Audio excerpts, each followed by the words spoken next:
Hey, there we go. Welcome to the Bob and Tam Show tonight. Hello. Right here, live from Arizona. Here you go. Started just a few minutes early. Get things kind of going here. Had a little music there. Had XN Bikers in the house. Dawn's in the house. And I'm in the house. There you go. That wasn't you. That was me. So let me get everything else scheduled up here going. See how retarded I look in these. I don't know if she wants Did her. they go down any smaller? Yeah. There they go. She wants to know if she can hear herself talk. I can't hear nothing.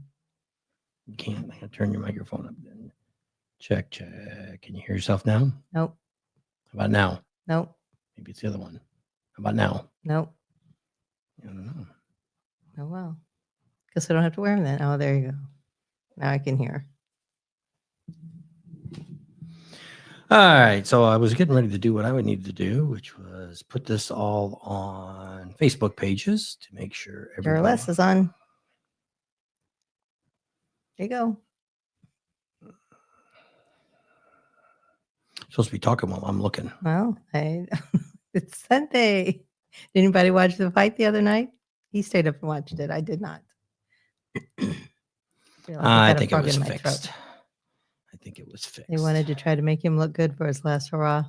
Well, I think it would look bad if he would have beat him, and because he got the biggest applause. You know, it was everybody was there for Mike Tyson. And so, Kevin's on. Kevin Colham.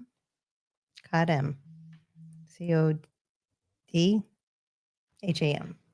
Codham. all right. So here we go. Hi, Kevin.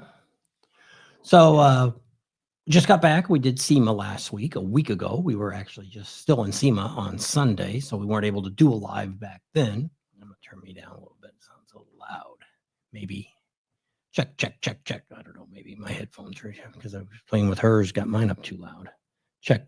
Test 1, 2. I don't know. There you go. Hello. Check. I don't know. So It sounds really loud to me. I think yours is probably really loud too. I don't know which one I turned up for you. Check 1, 2. I'm just looking at the power meters here, and it says that I'm not super loud, so I shouldn't be. Let me hear what it sounds like on the phone. Since I got that going already, we can hear. Mike's on. Hey, Mike, how are you doing? There you go. 44 degrees. It's pretty nice here. I would say in the 70s. I don't know right off. Let me see. It was about 69. 66 right now. There you go. Cooler day for us. Wasn't a whole lot of sun out here today, and just kind of took it easy today. We got a video that'll be coming out on Monday, so I can't tell you a lot of stuff because it's all on that video. Wednesday, I've also got a video. I got 2 videos out. I don't even know what the 2 videos are now. Wednesday on the new channel, Bob and Tam's Cars, Trucks, and Motorcycles. We got our first long video on there, about a 20-minute video. It's going to be all about showing you the best cars, some of the girls that we got to talk to, trucks, all kinds of neat stuff. So if you want to check that channel out, that's another YouTube channel. It's Bob and Tam's Cars, Trucks, and Motorcycles. I think we got about 38 subscribers so far, so it's on its way. And so I got 2 videos coming out this week for here. One's going to be on the shop, and the other one is I don't know what the heck the other video is on. The Harbor Freight Tool thing, wasn't it? Nah, that already came tire out. Changers. Oh, that was with the A+. I don't know. Let me go look at the titles A+ here lift. and see what. I saw the tire changer thing. Nah, I don't think it was a tire changer thing. Let's see what my videos. Because then you had some of the tools in there too. Your new cool wrenches. Yeah, new tools. That's what it is. We're going to be on the 18th, which is Monday. We're going to have a video. It's called New Tools at the SEMA Must See, Milwaukee Gear Wrench, and a whole bunch of other ones. I'm going to show you the number 1 tool you got to buy. I'm going to order a set of these pretty quick. I haven't done it yet. And then on Wednesday, we're going to show you that we did some work in the shop. We're getting ready to do. Possibly by the time you see that video, I may have another video of the ATVs. I've got all the parts for them. I kind of showed you taking that apart a little bit the other day. But on that video that you'll see on Wednesday. Did the cleaner come for the hot tub? That's Monday. You said Saturday. I thought it was Saturday, it was Monday. I want my hot tub going. So not a whole lot going on. Our 501c, we got the last form filled out, got that all sent in, and we're just waiting on it. So it's been probably, I don't know, it was Monday or Tuesday of last week. Got it sent in. Maybe by Monday or Tuesday, we'll start looking for it and see if we can find it out. Well, the website, you can't check it because the website's been down since Friday, won't be up until Monday. So how'd you get the website going? The IRS website. Oh, I you tried talking to about check our it. other website? No. I was going to say, we don't have a cars, trucks, and motorcycle It's website yet. coming up. Or no, it's Build Bikes for You or whatever it is. Build bikes for vets. I'm working on that one. Yeah. So that's still on the driving there. We may have our first motorcycle coming pretty soon. I won't talk a whole lot about that yet, but I think we've got our first person that's going to donate a motorcycle to give away to a vet.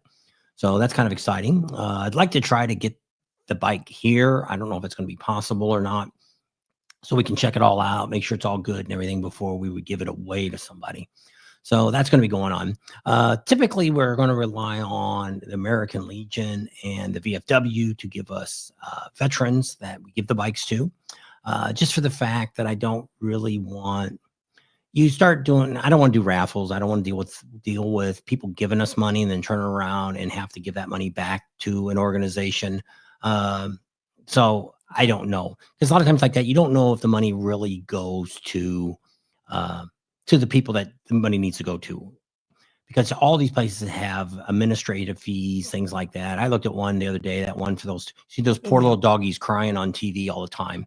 And I looked it up and it's like, I think it's like 40 or 50% of the money goes to the charity. The rest is their administration for their, their CEO gets whatever, $1 million a year or whatever. But then they just said none of the money goes to any local charities, local shelters. So that kind of sucks. So if you're giving money out, you're better off giving money to your local shelter. Humane Society. Yep. And help them dogs and cats and all that kind of stuff there. That's a better way to go. And a lot of times you got to look at that. You should always go, everybody, just like what we'll have to do. Every October, we have to put a financial statement up to show what expenses we put, everything like that, so they can show what percentage of the profits are actually going to the veterans. And so in our case, the only real expense that we're going to have would be delivering the bikes, picking the bikes up, things like that. Or if we have to buy parts that I can't get from some of the suppliers that we've got set up, that might happen. Or if we have to buy bikes, but all that money's turning around and going right back out into it. So we won't have any administrative dues or fees that's going to come out, and people go, well, how are you going to do? How are you going to justify it? Well, we're going to do it by the YouTube. We're still going to do videos instead of showing you videos of all the rallies, which like I said, we do have those set up for next year, but we'll be on this lull time. Like now we've got the next, we're here from, when did we get home in October? August. Oh, we went to Ocean City and Bikes, Blues, and Barbecue. Yeah, so we got home in August. Or no, October 1st. So from October on, October, November, December, January, February now, we really won't have a whole lot to do. These few weeks that we're going over and doing Vegas isn't taking a lot of time up, because it's just the time we're there. It only takes a couple hours to get over there, a couple hours to get home, and however many days it is. The SEMA show was a really good thing. I really enjoy going to that. I'm surprised that I don't see, which we probably will in the next year or so, more of our YouTubers that we know, or other YouTubers that are in the motorcycle industry that is going to be heading that way. Because it seems like anytime we start doing something, so does everybody else, kind of jumps on the bandwagon too. But I mean, there's so much stuff there to cover. They might be saying the same thing about me doing tools. A lot of people have already done tool videos, and now here we are going out and doing the same thing that some of them are doing. And so we're going to change around. This is only our second year that we've done it. Each year I'll get a little better at what we do. So I won't say any secrets of what I've learned from this year that I should have done that I didn't do. But it all worked out really good. We're really happy with it. We had some really good views. I got one video, I think, went over 10,000 views. And so that really was great for this lull time. And so really good. So we're thinking about that. We should have probably called the other channel Bob and Tam's Cars, Trucks, and Tools. That would have probably been better than the motorcycles, because we got a motorcycle channel right here. So everything that's going to be motorcycle related is still going to stay right here. Like the veteran builds and all that's going to be right here. You're going to find it here. The rallies, buying bikes, whatever we do is still going to run through this channel. I'm not starting another one. The other one was just because of cars and trucks. When I've done some car shows and things like that, I've never really gotten much views on it. Actually, the last couple of videos I put up, other than SEMA, has kind of sucked.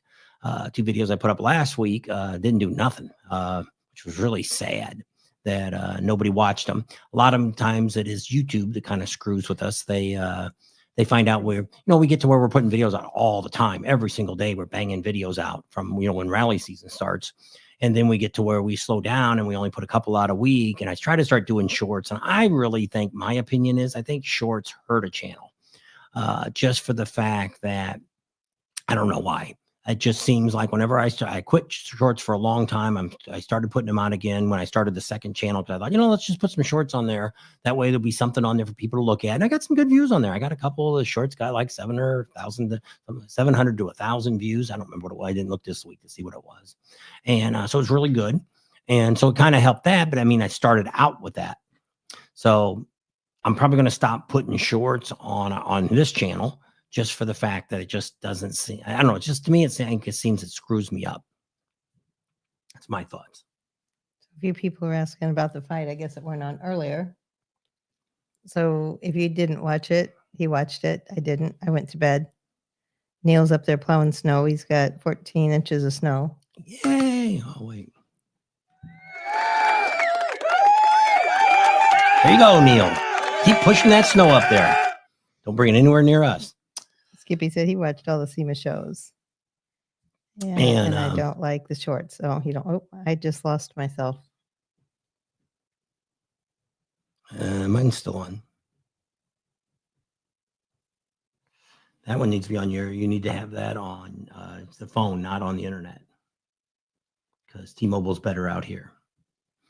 We're just going to go to the shop today. Like I say, we've been pretty much home all day, and just was thinking that, if I took something over there. I do need applause. What needs applause? We were home all day. We were home all day. That's what you wanted to. She was happy. Once in a million out of every 365 days, we're home all day. So there you go. So I wanted to go over to the shop because we got the shop all cleaned up. You're going to see that on Wednesday's video.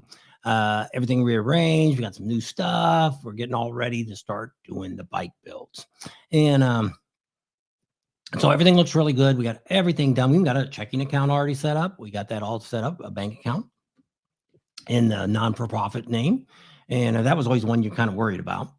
Got that. We actually got most of our nonprofit. We're waiting for, is it the IRS form? Is that what it is? The 1023 form, whatever that is. And so that's the last thing we're waiting for to get done. They said that was the last step. And so we have no idea. They don't tell you how long it's going to take or anything else like that. They just said after a while, there's a phone number. Just say, show me the money. You can send them a phone number. There's a phone number we can call them. And there's also a website you can go to. So I figured I'd wait a week before we look and see what the story is on it. So far, we've pretty much done it all ourselves. We got really lucky, and it didn't cost an awful lot. I said probably, I don't know what we got, $500 or $600 in it right now. Fees. What's that? Well, you just paid $2 something. You paid $2 something the other day for the other thing you paid.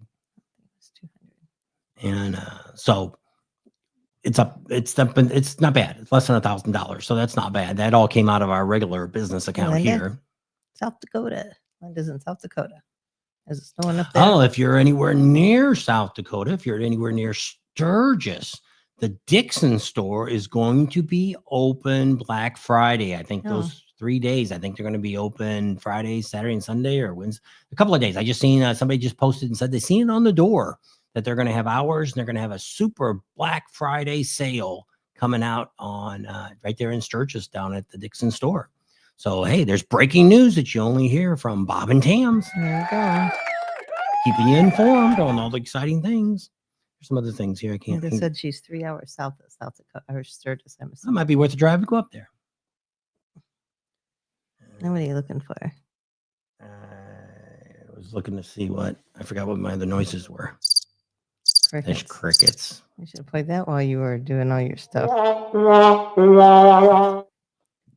Play. Train's coming. Stop.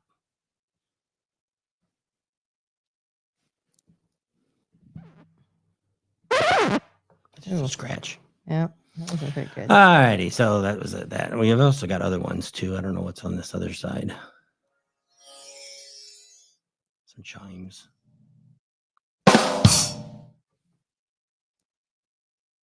That just changes my voice.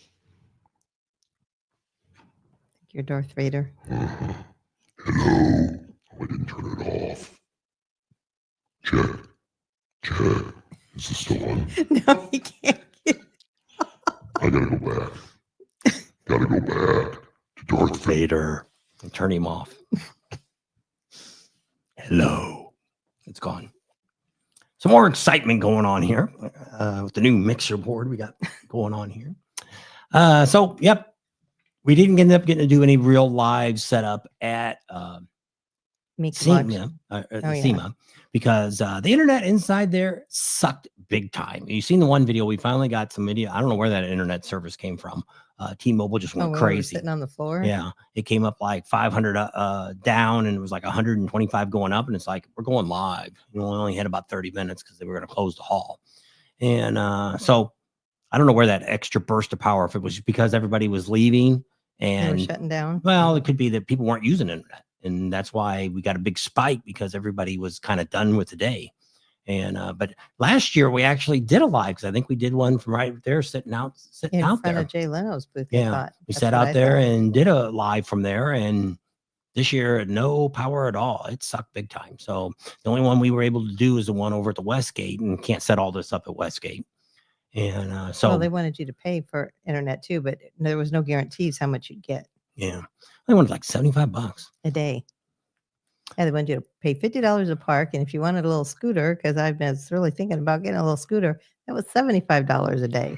I'm like, holy cow, that was a lot of money they want. So we do have. That was another big announcement that we were going to make. Oh, where's my drum rolls go? Nope, that ain't that one. You need to label them. Wait for it to stop. It must have been this one then. It must be this one. No. That's the applause. I don't know. That's my music. I put my glasses on. I can read them. Can they read what they say? Yeah. It says trombone. It says air horn. It says scratch. It must have been on that other one. Oops, wrong way. Chimes. Rim shot. Here it is. I guess that's what I wanted. So we've got another big announcement. I guess it's not the kind of drum roll that I wanted.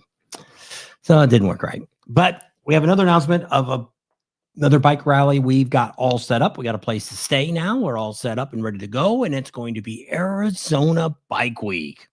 So we're actually staying at a campground. Thanks to Larry, that used to work for Bug Slide. He retired. He gave us a shot of a place that got in for about 30 something bucks a day for electric and water. Bad news is we're there for 2 days and we got to move for the next 3 days. So we're getting there like on Tuesday, and the rally starts on Wednesday, and we'll be there till Monday. We pull out on Monday. So if you're thinking about going to Arizona Bike Week, you will see us there. Most of the time, we're probably going to be down in Cave Creek because we're only supposed to be about 8 miles from Cave Creek. And that's really where all the real action is, the fun and all that kind of stuff.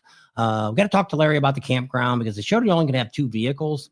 And so I'm not sure if she's going to be able to bring her bike or not, if she'll be able to bring it in and out of the campground. So we're going to have to talk to Larry and see what he's got to say because he's like, he knows it. Well, you're calling a state campground. I don't know if you're going to talk to the people there or not.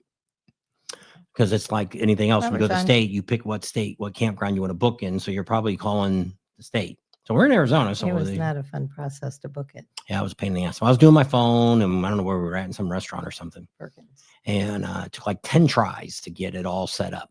Daddy had it booked, and he's like, "What do you mean? What do you mean it's not booked?" It was a pain. So we got it all booked up. It's all ready to go. We sent in for our media passes. We'll see if we're going to able to get into the vendor area. If they let us in, great. If they don't, that's great too. I think Speeds is on the outside. That's probably about as far as we're going. I'm not going to pay the $12 to get in. This year they did lower it down. They'll give you a chance. You can buy right now early passes. Each day's a different price. To me, there ain't no good bands. Jackal, I think, is playing the first night, Wednesday night. Other than that, and for what they're charging for the bands, it ain't worth the money. But I didn't say that. But maybe some people want to hear those bands. It sound like more like headbanging bands, but it wasn't any of the ones that we've seen at other rallies. So I don't know who they are. You guys might look at them and think, oh, these are great bands. I'll pay $90 to go see these bands. Well, then that's great. And so they've got different prices. If you buy the early bird special, you just have to stay in after 3 o'clock. There's no more entrance for that. So you have to stay from 3 till whenever the concert starts, 8 or 9 o'clock, or whatever time it starts. You have to stay. So it's not a bad deal, but there's no entrance and outrance. To where if you buy the $90 pass, you can come in anytime you want. So that's the good and the bad there. But Beth, how's your puppy doing? But we're all set up for that.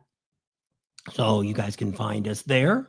So what we'll end up doing is we'll fly over to Daytona. We'll be arriving in Daytona about 2-3 days before the rally starts. That Tuesday we show up. And we'll be there, and then we will we'll stay probably Tuesday night. I think we come in late on Tuesday. We're probably going to stay in Orlando, and then we'll come over on Wednesday. Just get a little bit of a preview before it all starts up. I think it starts up Friday. I guess it starts on Friday. And then we're staying all the way till I think that the following Tuesday after the rally's 14 over. days. Yeah, so a long time.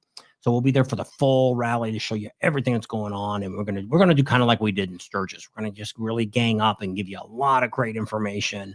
There's enough of these guys running around filming Main Street all day long. We'll go out there a couple evenings and get some shots of Main Street, but I'm not gonna put videos out that's just watching motorcycles right up and down the street. There's enough of those other guys to do that. We're not doing that. We're gonna come out and do just like we did in Sturgis, giving you the great information, the places to go, things to do, and find some new places that we haven't been to. There's a lot of great little bars out there and stuff that we haven't really had a chance to check out. So we'd like to do that. So that's on the board. So there we'll fly back home. And then whenever Arizona Bike Week's first. Yeah. We'll do Arizona Bike Week. That's the first. We'll get there April 2nd, I think. And so we'll be there for that. And then after that, our next thing is to fly in for Leesburg. We fly into Leesburg, same thing. We come in on that Tuesday. And I think it's Thursday is when the rally starts. Wednesday, I think Gator opens up, Harley. And then Thursday, Friday, and Saturday is the Bike Fest for Leesburg. Bad news is we were planning on doing the Spring Fling in Eureka Springs this year. We had it all set up. We was getting ready to go. Started getting ready to book stuff, and it's the exact same weekend that Leesburg is. And so Leesburg, we've already got a great commitment with them, and we don't want to give them up. So right now we explained to Spring Fling that they, every other year they've been the week before. Said it depends on Easter. So I think that's why they bumped it. Because I think if they'd have had it the weekend they were going to have it, or they always have it, it would have been Easter weekend. So that's why they said it bumps down. Not going to make it. So from there, we do Leesburg. From there, we're staying. We do Leesburg. We run over to Panama City. We're going to knock out Panama City. Then we've got about a 4 or 5 day in between before we get into Myrtle Beach. We'll be there for Bike Week in Myrtle Beach. We'll be there for their whole rally, staying there and hanging out. And then we come back home. And then we're home till August. Till Sturgis. Actually, June, when we head to Sturgis already. But so we'll be there. We'll be just like we did this year. We'll be there for a full 8 weeks before. So if you're thinking about coming out 7 weeks before, if you're thinking about coming out to Sturgis and you're going to come early, tag on to us. We did a lot of things with people this year. We did some rides with some people during the rally and stuff. If you're there before, it's never a big deal for us to kind of catch up with you, or you catch up with us and do some rides. We can, by then we've already covered most of everything we're going to cover if the weather's good.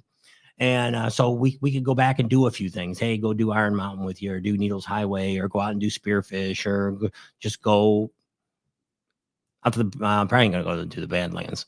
Because Badlands, if you're going to do the Badlands, like last year, I could not believe how green it was because we got there 8 weeks before. But by the time the rally came, everything was kind of dead. So I'm not a big Badlands guy. I'd probably go to Devil's Tower. That's not bad. But this year we're not going to probably do Hewlett. Yeah, the Hewlett, the Ham Jam. We did that last year. So we try not to do always the exact same things every year. So we try to move things around to give you guys a different view of what's happening. of course, we did really good. The two things we did the best videos on, we got the best content was the Gas Monkeys garage, the cafe they got, the bar and everything. I got a new menu out now too. They sent me a Kiwi and Twerp sent me a picture of it. And they are open. If you're anywhere near Sturgis, stop in there and say, hey, I'm here for Bob and Tam. Help support them. They're trying to stay open all year round. And right now they are open. And so go down there and check them out and have lunch with them or have dinner with them down there and tell them, hey, Bob and Tam sent you. And so we seen we seen Richard Rawlings the other day when we were at the SEMA show, and he remembered us and had quite good chat with him before we turned the camera on. Actually, she got the camera on a little later after we were already talking for a little while. We didn't get all the great stuff that we, when he acknowledged who we were, we didn't have the camera running it, but that's okay. And also at the Full Throttle Saloon, Michael Ballard, I think he might have even talked to us this year. And I didn't blow him off. I know. He didn't ask because he usually won't Yes, go on. Michael Ballard's, I've asked him 3 or 4 times to talk to us and he just doesn't. So this year he caught us and started chatting with us and said, oh yeah, I've been watching your videos. I've seen you, you giving me some plugs and stuff. I appreciate that. And we were just chatting with him and everything. And pretty soon we just said, okay, we got to go. That's nice talking to you, Mike. And we walked away. And after I thought, holy crap, I should have said something to him because maybe he's figured it out too, that we're all about good content. We're out here to give out good information. And it's just like Richard Rawlings. They got their own YouTube channel. They got like 1 million subscribers, and we're putting videos out before he is on stuff that's going on. But he realizes the same thing. The people that are watching our channel are the people that are at the rally. They're enjoying what's going on. The people that are watching his channel are probably the people from all over the world are sitting home watching the Gas Monkey Garage, what the heck they're up to, what they're doing, and all that kind of stuff. So we may even, I don't know if we'll make it this year, but next year, I think we're going to go down to Texas and do a visit on him for a couple of days and check out the shop and do some videos with him. Cousin. And so that'd be kind of neat. So we'll see if all that works out, but that's something I'm thinking about after I didn't know how he was going to, how he would welcome us in SEMA. And he did. He was really great. We got to sit down and talk to his wife a little bit. It was her birthday. She actually came there all day for her birthday. They were going out that night, but left the kids at home. And so it was a great time and had a great time at SEMA this year. We were a little bit better prepared this year. Some more big news if you want to break it. Big Ben says he's going to be out there next year for the fight too. They're going to have another fight again next year. There you go. That'd be kind of new. So they're going to have some more of that bare knuckle fight. And we missed it this year. We will get down there this year, 2025. We will get to see some of that down there in Sturgis at the Buffalo Chip, which is what we kind of try to do with everything is we try to not give you all the same thing all the time, concentrate on it. Because, if I went and did the Buffalo Chip every single year and spent all of our time there, well, we thought we were going to do that and it didn't work out. And that's fine. It's not. Actually, our channel is done this year, just done so much better than I don't know if it would have been. Yeah. So we're very happy. Very thankful. And so this year we're going to probably spend not as much time at the Buffalo Chip, but more than we did last year. Like I say, we're not going to cover concerts and stuff. But if you're thinking about going to the Buffalo Chip this year, or even for one concert, you need to buy your passes now. I heard the other day they're getting ready to jack up the prices again. And the sooner you buy, the sooner you're better off. And you're going to go to 1 or 2 concerts anyway. They always have at least a couple decent, good bands worth seeing. So go for that. Buy them now. This is the garage, Jeff.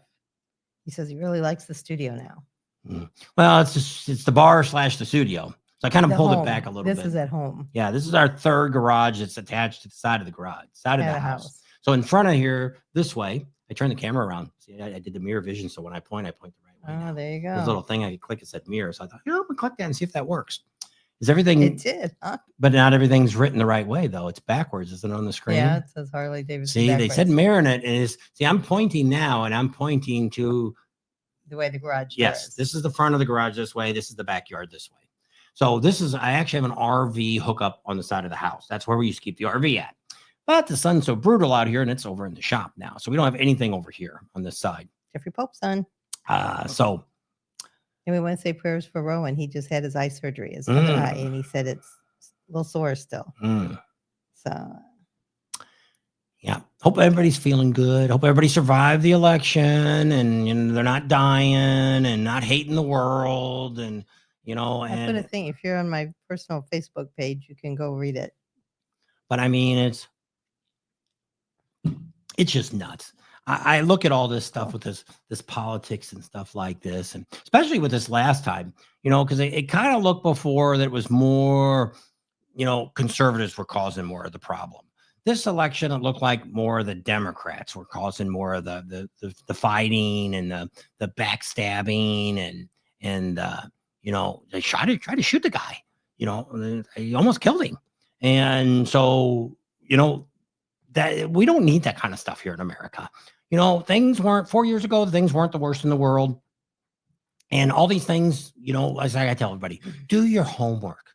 Go and do a lot of searching. If you believe something, nobody's taking the Social Security. If you're older, he's not coming in and taking your Social Security. We'll probably get a raise out of this because he got us a raise last time.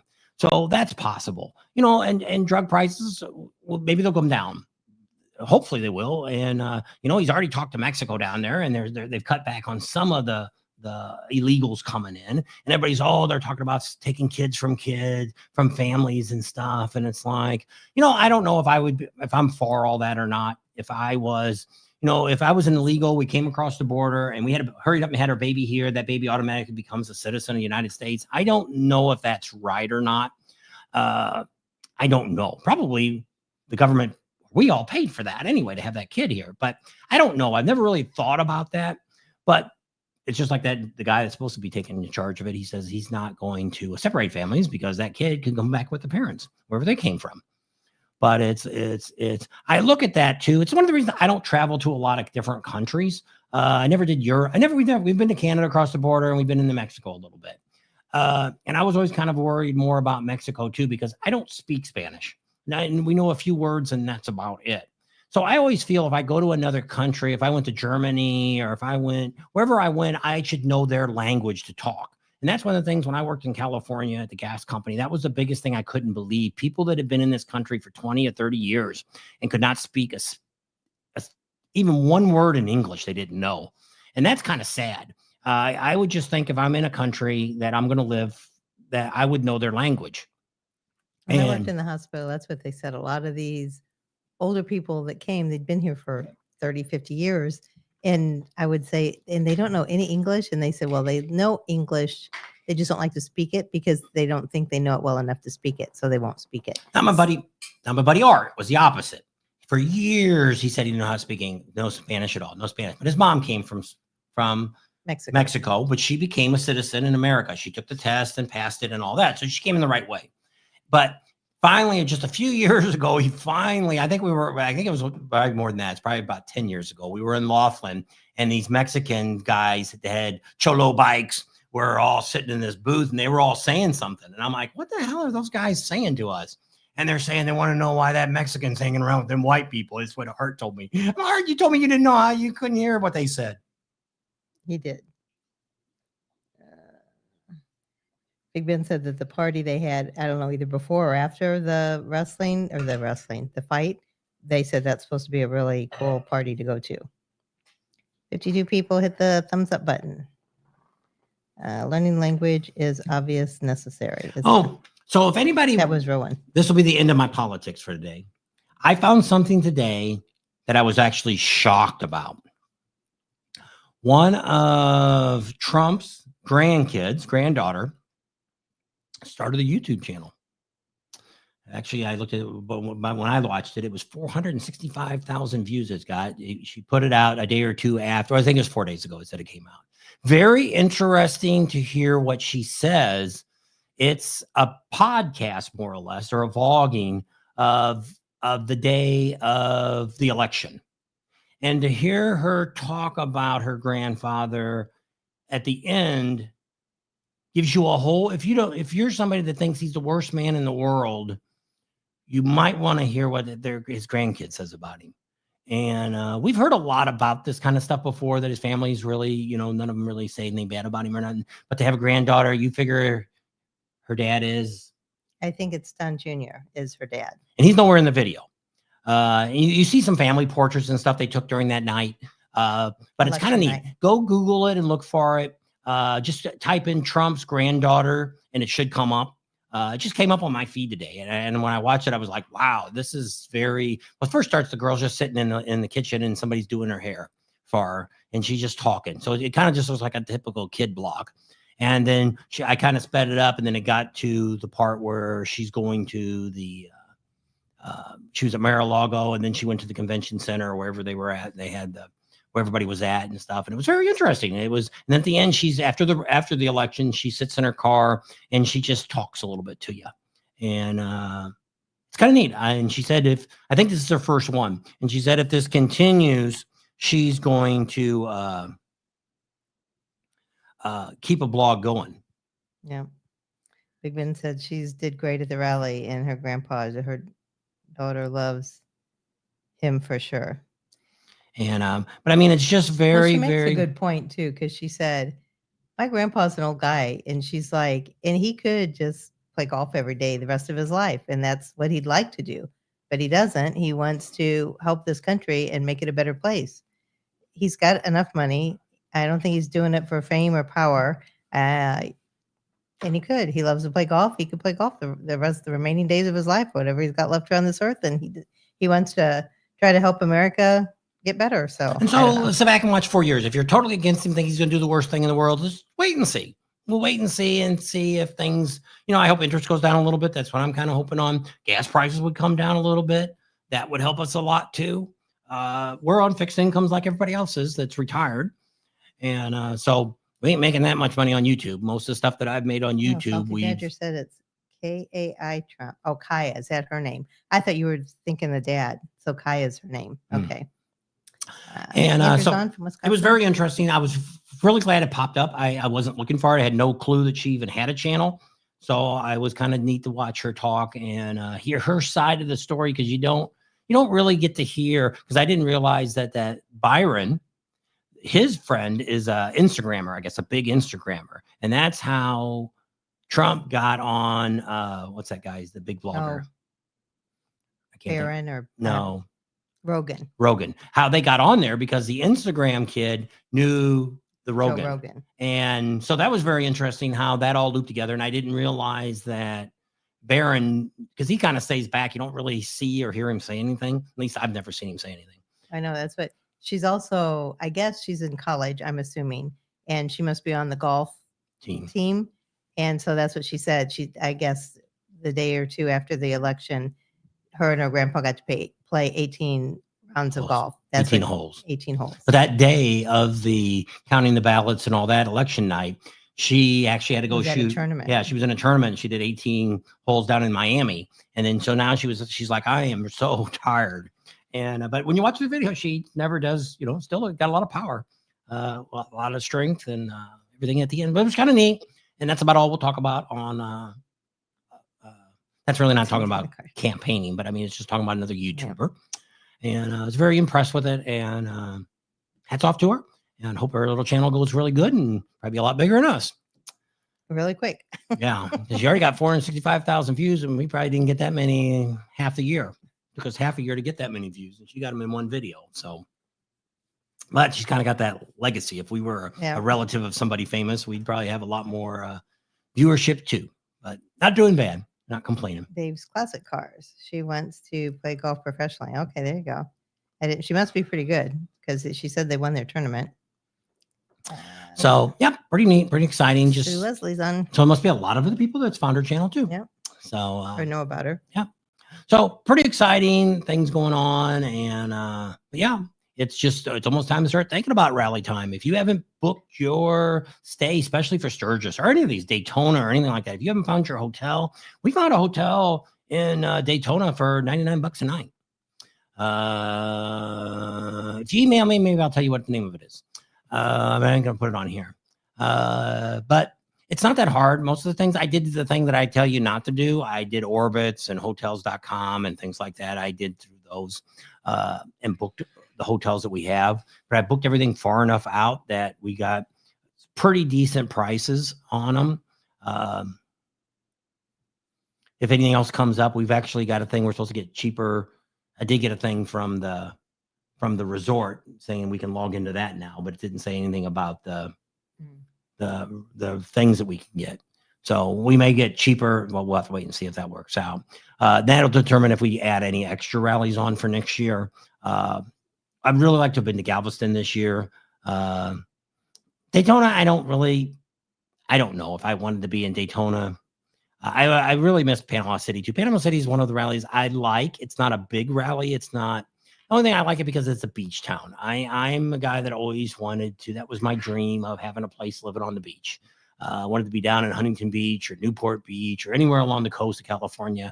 When we first moved to California back in the early 2000s, that was my dream. And of course, we never could afford that.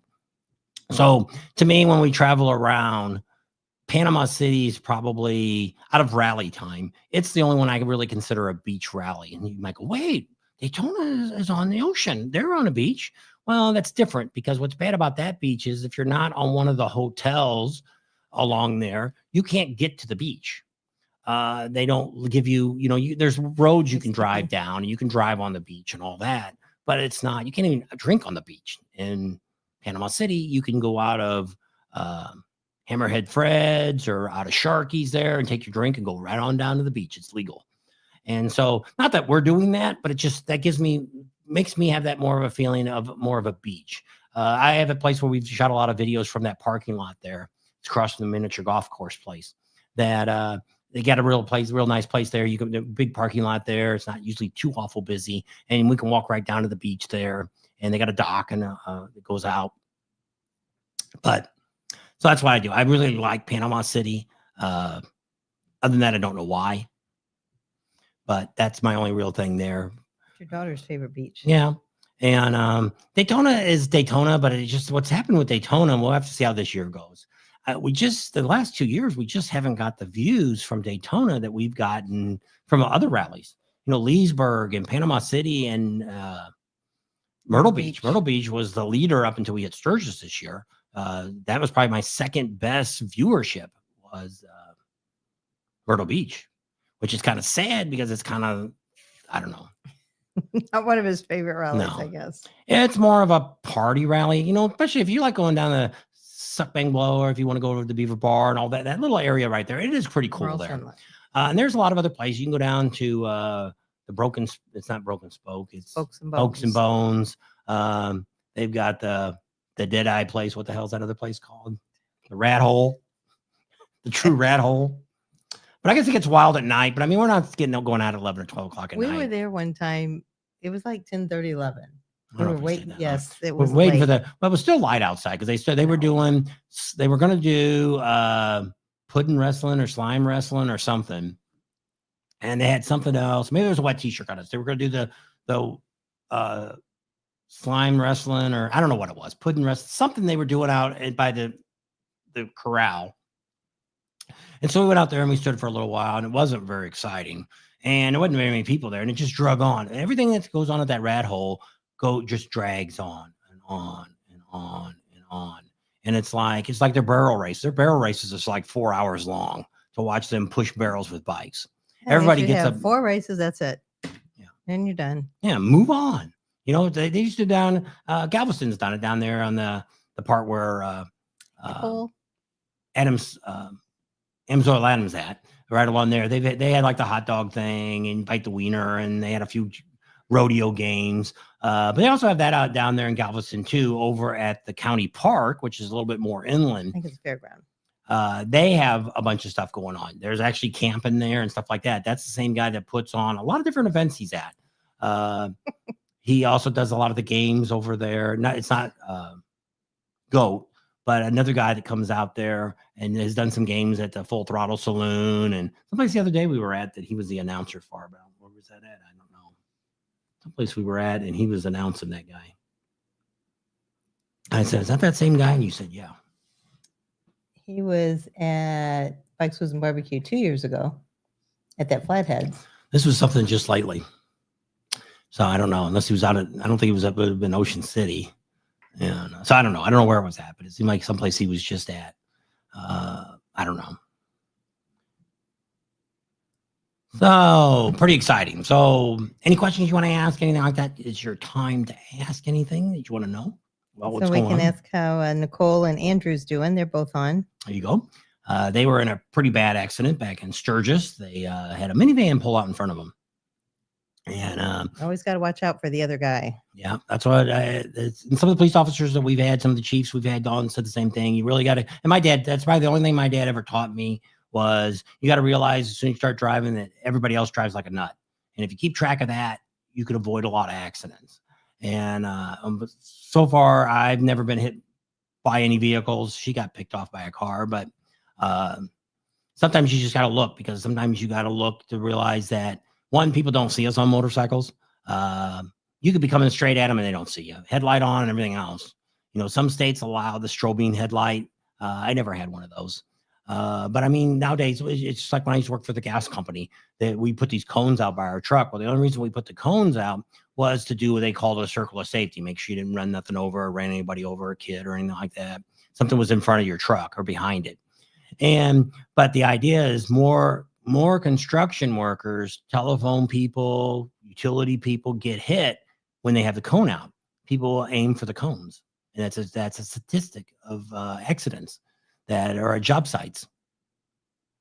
I don't know why. Don't know what people are thinking. I don't really know. So Jimmy Love said one of his questions that he gets all the time is if he would join a 1% club. And he said, I say no to this because I want to ride free and when I want.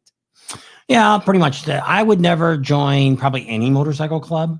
Well, for instance, the Abaca. We have a friend. He's out of it now because his mom got really sick and he had to get out. But when he first got into Baca about, I don't know, 6-7 years ago. Just right after his son died. Yeah, he got into Baca and started doing it. And then about a year before we started YouTube, he contacted me and said, hey, would you, we're thinking about starting a chapter out at Lake Havasu. Would you be interested in joining that group? And I'm like, well, what do you want? What do I got to do? And they started explaining all this stuff. And I'm like, oh, it sounds pretty good. Sounds pretty good. Sounds pretty good. Well, then he did it for a little while. So right before we started the YouTube channel, he contacted me again and said, here's what we got to do. You pretty much got to commit every weekend. I was like, well, we're going to start traveling. Well, you'll need to fly home. And I'm like, I can't do that. And so it ended up it was going to, same thing. It would take too much of my time. And so some of the people that are in it, hats off to them. But it's like a lot of things that once you volunteer to something like that, any kind of club, doesn't matter if it's the Moose, if it's a church, if it's the Elks, or if it's Baca or anything like that, that has an organization that has a lot of things they're doing for free, that once you volunteer, they just use you because they know you're that person that's always going to be there. And then they end up burning you out. That happened to her when the kids were little at the church. Every time you turned around, they wanted her. And next thing you know, she's there all the time. And it's like when you tell them no, they act like it's a sin that you told them no, you couldn't do one time. So nothing wrong with the group, but same thing. That's where I'm going at with this 1% is I wouldn't join a motorcycle club right now, especially while we have a channel. I wouldn't do a 1% because I'm not going to go be a no, what's the beginning thing you got to do? Prospect. I'm not going through a couple years of being a prospect. Too old for that. I know guys that are doing it. There's one of our subscribers down in Florida. He became a prospect for a Christian group. He had to do the prospect and all that for that. And it's if it's a real club and they're doing it right, it's a lot of work to be a prospect. You got to go through a lot of stuff to get your patches. And I just don't have the time or the ambition to want to do that. Bye, Neil. But hats off to all those that are in that and support your group and support your riders that you're with. We did belong. I don't right now our membership probably ran out. We did belong to the hog group out here, but we went on a couple rides with them. But this group is another one that we find that a lot of these hog groups, they ride to one destination 10 or 20 miles away, and then they have dinner and they eat and they drink and it's over because they can't ride back in a group because they've been drinking. Well, we like to go on long rides. Like we just had one of our friends from California came over this week. They were coming to another town for a wedding and they called and contacted us. And she's somebody we haven't seen her in probably 10 or 15 years. Long time. And she used to ride with us all the time. We used to do a lot of riding together and it was just good times. We talked about that and stuff. And it just goes back to, that's what got us riding motorcycles so much was until we moved to California. I've always had a motorcycle, but I never really went on long rides. I might go on a 150-mile ride or something like that, round trip or 200-mile round trip on a weekend, and that'd be about it. but till we Say can. hi to Art. He's gonna jump off. Art who? Art Garcia. Art's on. Yep. So He's gonna get off to eat his honey garlic. when you coming wings. out? When you coming out? We're home for a while. Be gone for a few days for Thanksgiving, but other than that, we'll be home for Christmas. All the way through Christmas, we ain't going anywhere. And then our next thing's not till we go to Mecum in January. Got another thing I'm signing up for, but I'm not going to say that until I get some confirmation on it and see if that shows up or not. Another motorcycle event coming up. Jimmy Love said he'd rather support them for a good cause than to be a part of it. Yeah. And a lot of them are good. We have a lot of 1%ers that actually watch our channel. Kind of blows me away when I first started meeting some of these guys. Some of these guys are presidents of their groups, their chapters and stuff. And it's like, why us? But that's what they said is the most time when they go to a rally, they've got to do club stuff. So they really don't get to see what's really going on. So by them sitting down and watching our videos, maybe after or during or when they have a break or something like that, they can actually see what the whole rally was about because we're covering the majority of stuff that's going on. So I guess I understand that. But I just think, we're nobodies. And I just didn't think that would be, I liked it because I'd love to sit down and talk to them. Anybody that's high up like that, from a sergeant at arms and up, because it's question time. Hey, here's my scenario. How does this work in a club relationship and things like that? So that's why I kind of figure out what I can do, what I can't do, what's legal, what's not. What could I get in trouble for? What am I not going to get in trouble for? We've never, ever been talked to by any club at all about anything we've done wrong. Somebody tapped me on the shoulder one time when I was in Laconia, but I don't even know who it was. He just kind of said something and walked away. I didn't even get to see what his jacket said. But all these guys over by the bar, everybody had patches on. And I didn't really see what clubs were there or anything else. Well, I was filming. It was in this bar. And up on the top floor, people were dancing. And that's what I was filming. And he just came up behind me and said, "Watch what you're filming." Oh, dude. And by the time I turned around and said, "Dude, I know he's gone." So I don't know who it was, or I wasn't really concerned about it. Jeff says you are somebody. But we try to give you good information, have a lot of fun and all that kind of good stuff. And but yeah, things are rolling along pretty good. Weather's finally cooled down. So tomorrow I'll probably be in the shop most of the day. I'm going to be working on the ATVs, got the carburetors and stuff in. And you'll see a video on that maybe not on Friday, because Friday and Saturday suck. So if I get that done, I might put it up for Thursday, or maybe it'll be next Monday's video. We'll have to wait and see how it all turns out. Hopefully I'll get those two running. And then if I get those two running, then I got to get a battery for the Polaris one. And I'm hoping it'll just start. It's not all that Japanese. Well, it's actually Japanese too, but I don't know what grade, a Polaris little is. better grade Japanese. Yeah. And so then I'm getting ready to start tearing the chopper down. If all goes well, it'll probably be after Thanksgiving, the week after Thanksgiving. We just got to get a hold of Dark Horse. They're the ones that said they'd put the relief valves in my heads for me, cylinders. And I just want to make sure they're still going to do it, because the idea is I want to send it to them, get it back in a reasonable amount of time, 2 or 3 weeks, have it back, put it back together. I don't want it sitting to where we're gone for rallies and it's just sitting there. I don't want it And to then come August, he's trying to put it back together. And yeah. So we're hoping that we can get that all taken care of, and then that'll be done. That way I have all my stuff done before we really start getting into this bike stuff. We're still looking for a flatbed trailer. Robert, if worst comes to worst, we might try to get a hold of Harbor Freight and see if they want to work us out on one of their new trailers that they've got coming out. That'd be all right for that. I really wanted a car hauling trailer, so that way if I bought any cars, which I'm still kind of looking around for stuff like that. But we've got a bunch of stuff on the vehicles that we have. If everything happens, we should be getting a car lift here in the next 6 months. We should have a car lift. Maybe in the next couple months, we should have a car lift here. We'll call on that next week and see where that's at. If that's going to work out for us, get that. I got to get Herc Mustang up in the air and see where the oil leak is. It could be if the oil pan's leaking, I'm pulling the whole engine out, and probably going to do some other work to it and stuff while it's out. And it's a V6 and see what I'll do with that. And then, so that'll be a video. What else we got? We got the family truckster, which is that expedition. I need to do a lot of miscellaneous stuff on that. we need to send a proposal on the Ford for that. And so we'll see what's all going on with that. We're thinking about even, what do they call that? Putting the plastic on it. Wrapping it. Yeah, we're thinking about. I don't know if they don't really call it wrapping. Changing the color of the vehicle. Guy told us about $400. I think he told us for. I think that's what he said. Or did he say 600? I think he said 400. And we'll call him. Maybe we'll get a video out of him and get something out of him too. But I got to fix some of the dents in it because it doesn't. It covers the. Well, the dent would be still have that in there too. But we're thinking about maybe doing that ourselves and seeing how hard it is to do. And it's one product that we seen at SEMA was pretty cool because you could even crinkle the stuff up and then you could pull it back out and it'd be straight again. You could use this whole, a lot of times when you're doing that, just like with tape, you get tape and it sticks to itself or sticks to something you don't want it. And it's done. yeah. It's So this over. looked like it might be a pretty good And product. what they do is you tell them the vehicle you have and they pre-cut all the pieces. So all you got to do is figure out what piece goes where and just stick That it wasn't on. that guy. It was. That guy just gave it to you in a roll. That's the guy that made the roof into, it's one that had the Vinyl. duster. Yeah, that one didn't pre-cut stuff. You had to do it all yourself. That other place we went and looked at, but it was only on Japanese cars. That one guy where we stood there for a while and I filmed it and they were putting it on the thing. That's the guy that had the plaque that said we cut.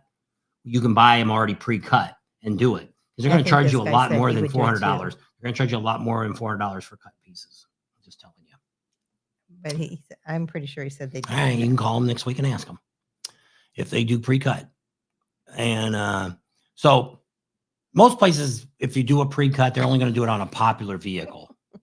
It's kind of like we found these bodies. If you had like an old Bronco or an International Scout or something like that that you have that you want to make, you found this company. Well, first I heard the guy quoting about $8,000 for the body, but then when I went and talked to him, he wanted $14,000 for the body.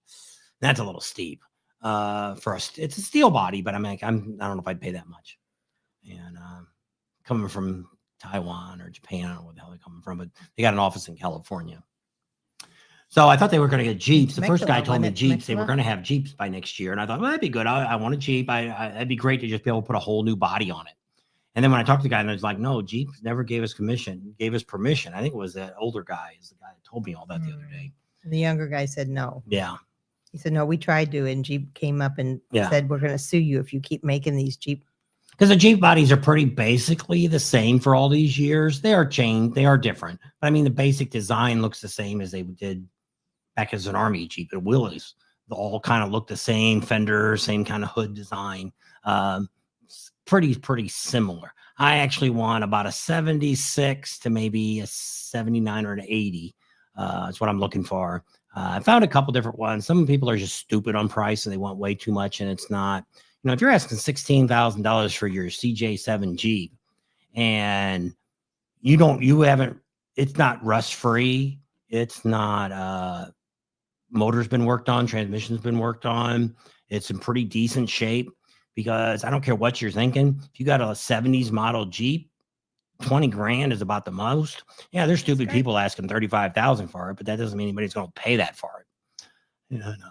So it's I see that all the time. Unless you got a collector's item, you got to, like I always talk about all the time at the SEMA show when I was talking about why we have a motorcycle channel, not a car channel. I'd love to have a CUDA, about a 74, 73 CUDA. 74 is really, really all right. I'd like to have. But I don't have $100,000 to invest in one if it's even rough to fix it up or buy one that is already done. But the bad news about it, if I paid that much money or if I invested that much money fixing it up, I wouldn't want to ride it. Wouldn't want to drive the car because I'd be afraid to get damaged or get hurt or, take it out on sunny days. And it's like, how much fun are you going to have on that by just looking at it in the garage? That's why we started with motorcycles. And I sold my 55 Chevy. I had a whole bunch of different cars. I had.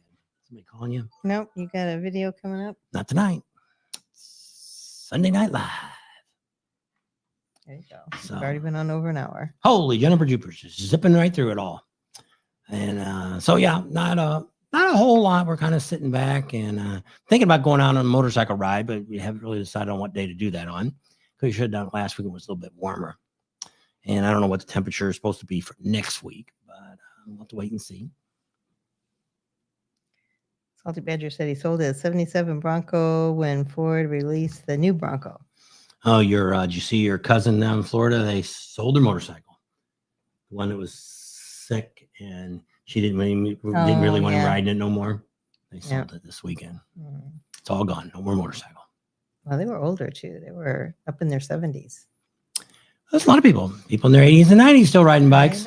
I know. I don't think I'm going to be, but you never know. Don't know what I'm going to do tomorrow. Yeah, I do. I'm going to go over and work on those carburetors, but not much farther than that. So I can stay home and finish cleaning. I don't know.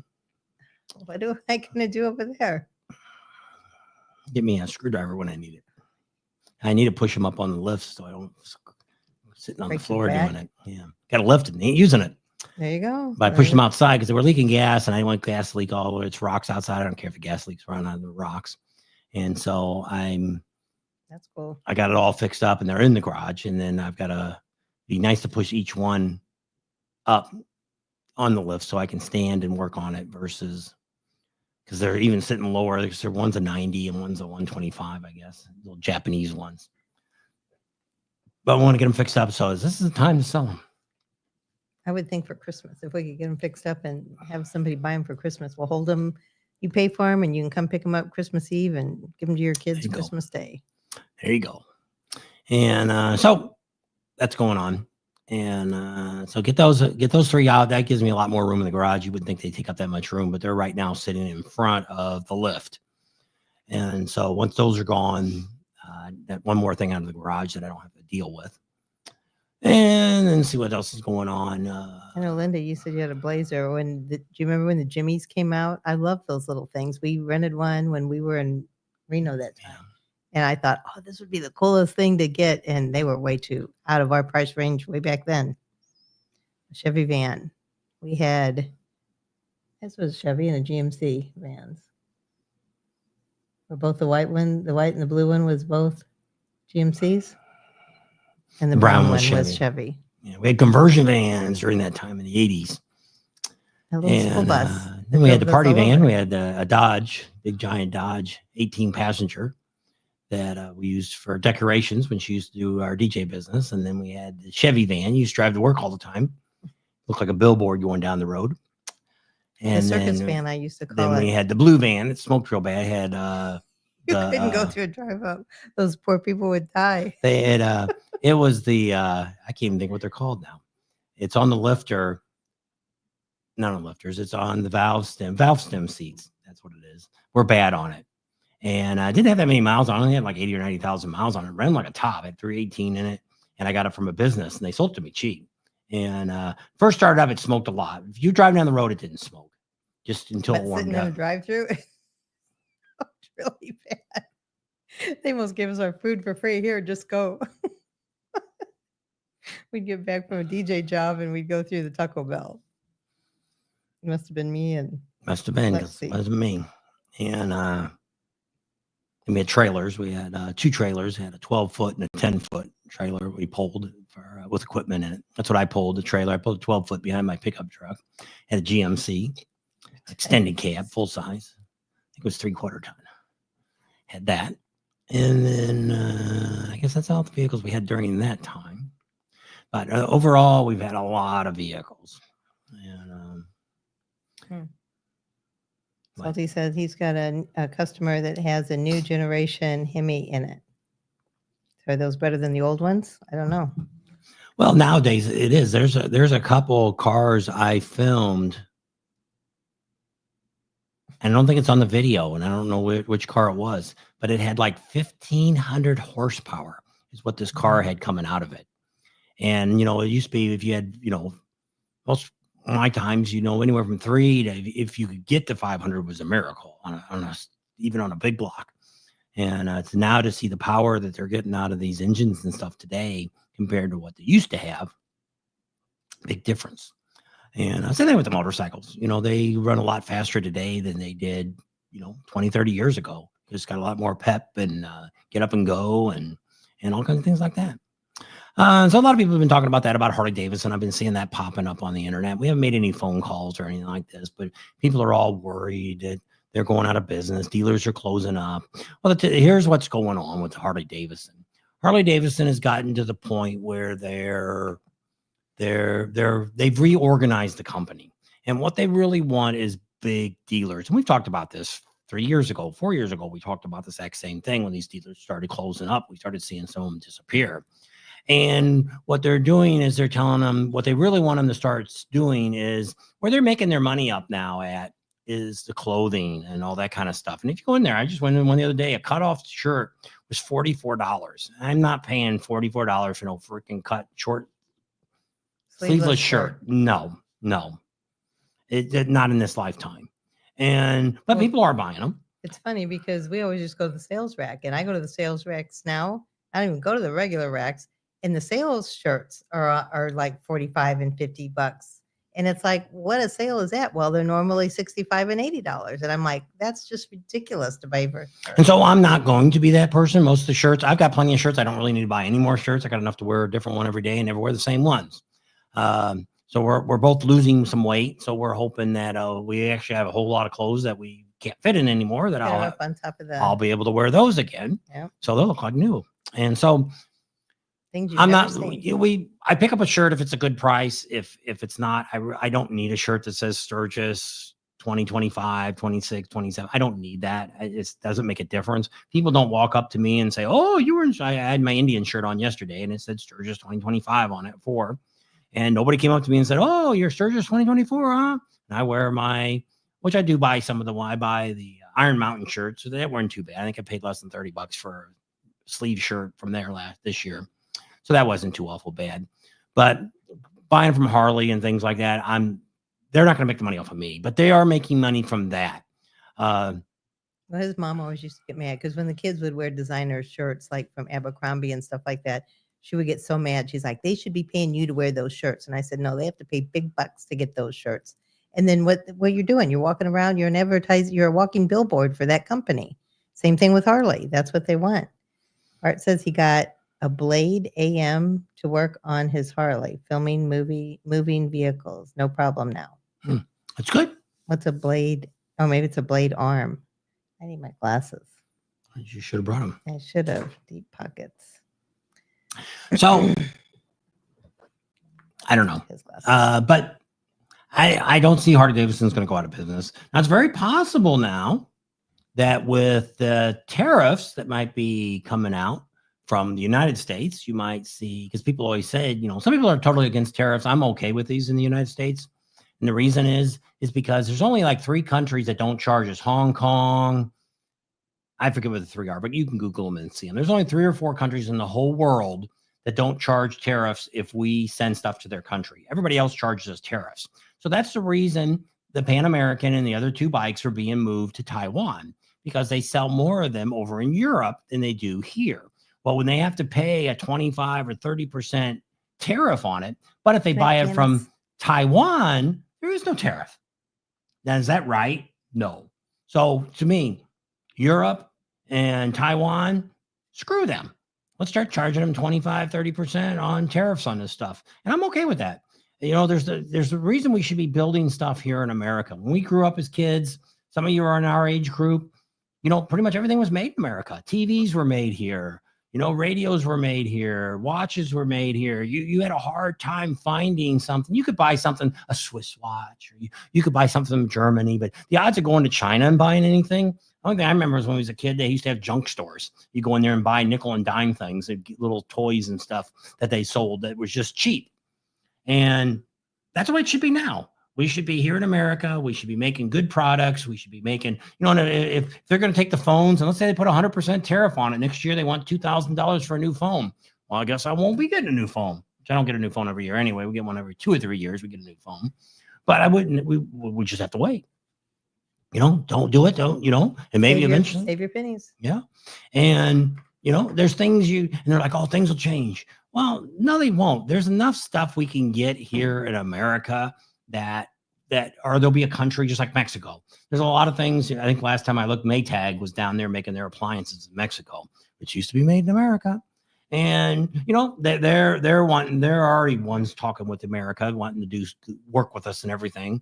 So, hey, if probably aren't going to be any tariffs on Mexico because they're probably going to be working with us. So we'd be able to still buy stuff from them.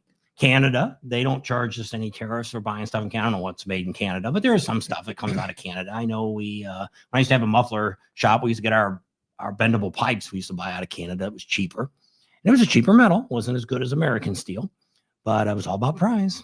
Gotta compete with Art says everybody. he just got a long sleeve shirt from Harley with $75. That's nuts. Well, That's there was cheap. there was one on the sales rack in Las Vegas, and I showed him because it was a Sturgis one. And I thought, well, I'll show it to him. On sale, it was $65. Oh, no, I don't need that. I like the shirt, but not for $65. And it was even, It was a button-down front shirt. it was a 2024 Sturgis shirt. So it was already outdated. It was already old. And so I it's don't like, think it no. said 2024. I think it just said Just said Sturgis. Sturgis. It had like buffalo on it, and it had I don't know. that It was a was cool tower, shirt, and I it just liked had all it. kinds of symbols of Sturgis. but I didn't like it that much. It wasn't that good of a Not shirt worth for for me. $65. And I'm not going to wear it that often. I don't wear button-down shirts very often. Rider X is on. Holy, Jennifer Jupiter's Batman. Where the heck did he come from? We He haven't must seen have got her. another email, so showing I was doing something I shouldn't be doing. I need to send him my stuff so he can help us with that website. And I keep forgetting to do that too. What website? Our regular website to put our links down there for all of Oh. our sponsors. And we have a lot of Should be able to do sponsors. You that. want to make sure when rally season, we'll start talking about that. If you're looking for, the Fairing Exchange, All About Customs, what else we got on there? Boss Hoss, Wide Open Twisted Customs. Tea. Yep. Why the makes the fairings with the radios already built into them. If you got a bike, you want to put one of those on. Did your team win? He said he just got done watching football. And so that's pretty exciting. So we got a lot of great new sponsors that are helping us get to next year's rallies. So we want to patronize them. You want to thank them. We don't have any links down here that you got to buy stuff to get credit for us. We're not looking to make any money off them. They gave us a little bit of money to help us get to these rallies. And so the whole idea is that when you go to any of these rallies and get anything from these products, these people that are sponsors, you need to tell them, hey, we appreciate you sponsoring Bob and Tam, helping them get to the rallies. That's why we're here spending money with you. And we guarantee all the people that we have, that we sponsor, we guarantee their products too. So if you have a problem with them, you call us and we'll help you get it settled to get a compromise with both people to be happy. Some of the other people haven't come back around yet. Some people we haven't asked. Amsel Adam, we don't ask. He's been a guy we've known for a long time, didn't ask him. There's a couple other vendors that we didn't just go out and ask. We have a couple other ones we're still waiting to get that we've talked to that said, Art says no more third-party company, no more third-party fairings for me. well, these one here, if you bought it from this guy, see, Art would, one of these days we're going to get Art over here on a Sunday and Art will tell you his nightmare from Dragonfly. Hey, Daniel. And it was just this is like $1,500 back 15 years ago. So it was a lot of money back then. And, but the fairing we have now would be a great fairing. You haven't heard that story, Rider X? What? He says, what happened to your aftermarket fairing? No, we ain't got enough time. Art ain't going to explain enough of that. It'd be better if he's in person so he can talk about it. So we'll get him over here in the next couple of months while we're still in He off was on a season. live a few years ago, wasn't Yeah. We sat here in the bar and talked. We did it he? We in were in here. the living room. I think it was in here. Oh, I guess it was at the kitchen table. And so, yeah, he was out here on a live. I saved it somewhere. I got it saved, and I think it's in StreamYard here still. I don't think I deleted it. And because lives don't save. I can't go back and watch lives after a year or something, they're gone. Didn't know that. That's why we could never find the chicken bone lady. Yeah. Everybody said it was the best video ever. And we won't be having that because we won't be stopping there anymore. No. No more stopping there. So we won't have the adventures of getting to the rally other than the airports. So we're still trying to figure out how we're going to get equipment and everything there. And I think we're going to send some extra helmets and some stuff down to Rod King. Yep, down there in Zion. Be expecting a package. No, he's not. But and send it to him. Then he knows he has to see us if we there you go. got a box coming to him. But he's supposed to pick us up at the airport, I think, on one of the when we come to Leesburg.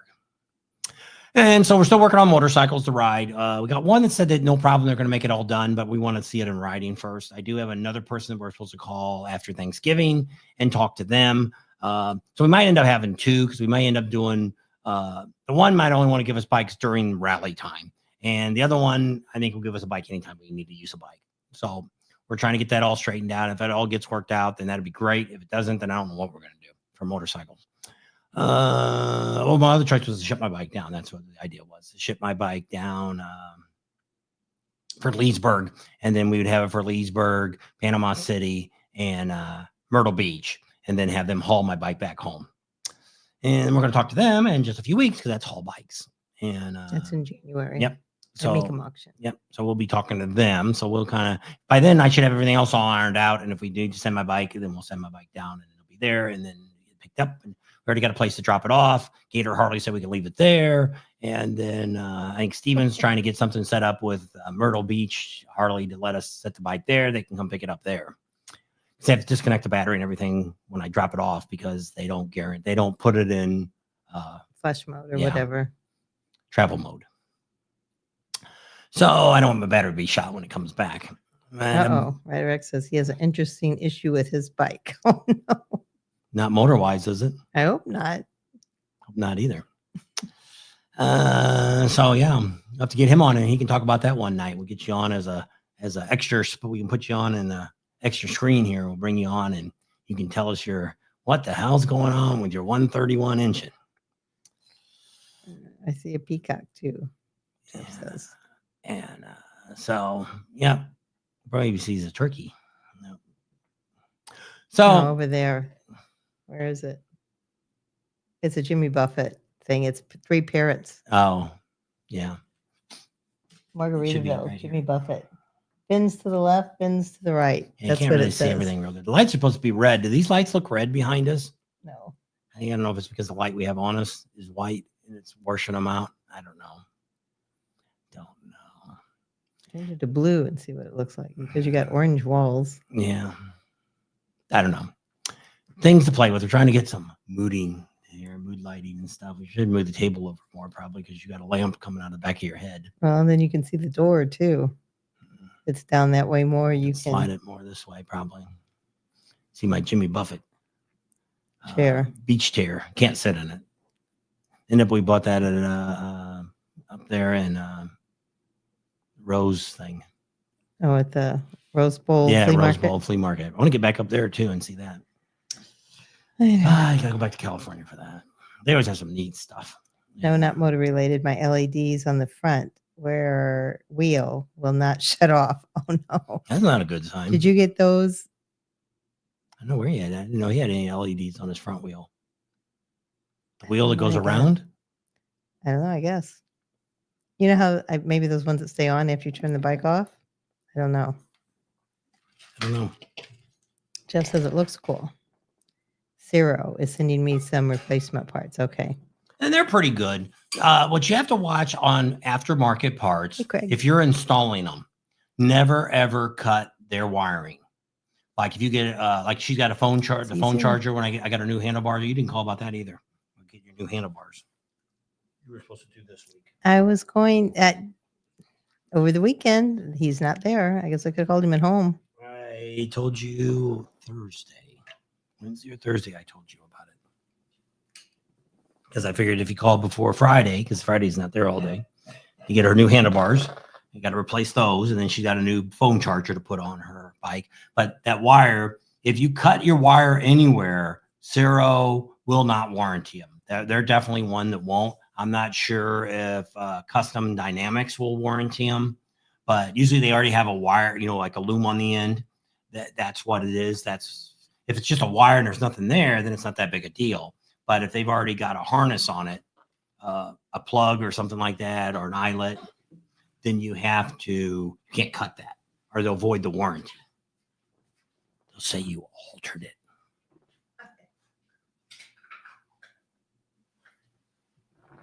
So I'm pouring my tea on the floor because I figured if I pour it up here, you'd hear it go gulp it in the cup. So I didn't want that to be happening. So that's why I've been down here on the floor to do all that. So pretty exciting.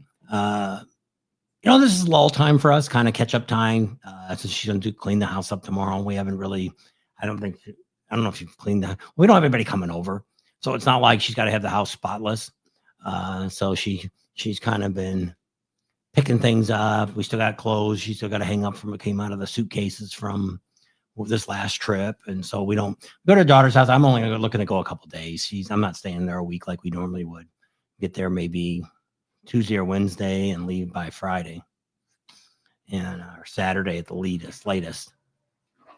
I get home and because there's a lot of things I still got to get done in the garage, get things, still taken care of, cleaned. That's one nice thing about doing it in the garage. The bathroom's like right there. Yeah, they could hear you. I asked if you were in there going to the bathroom.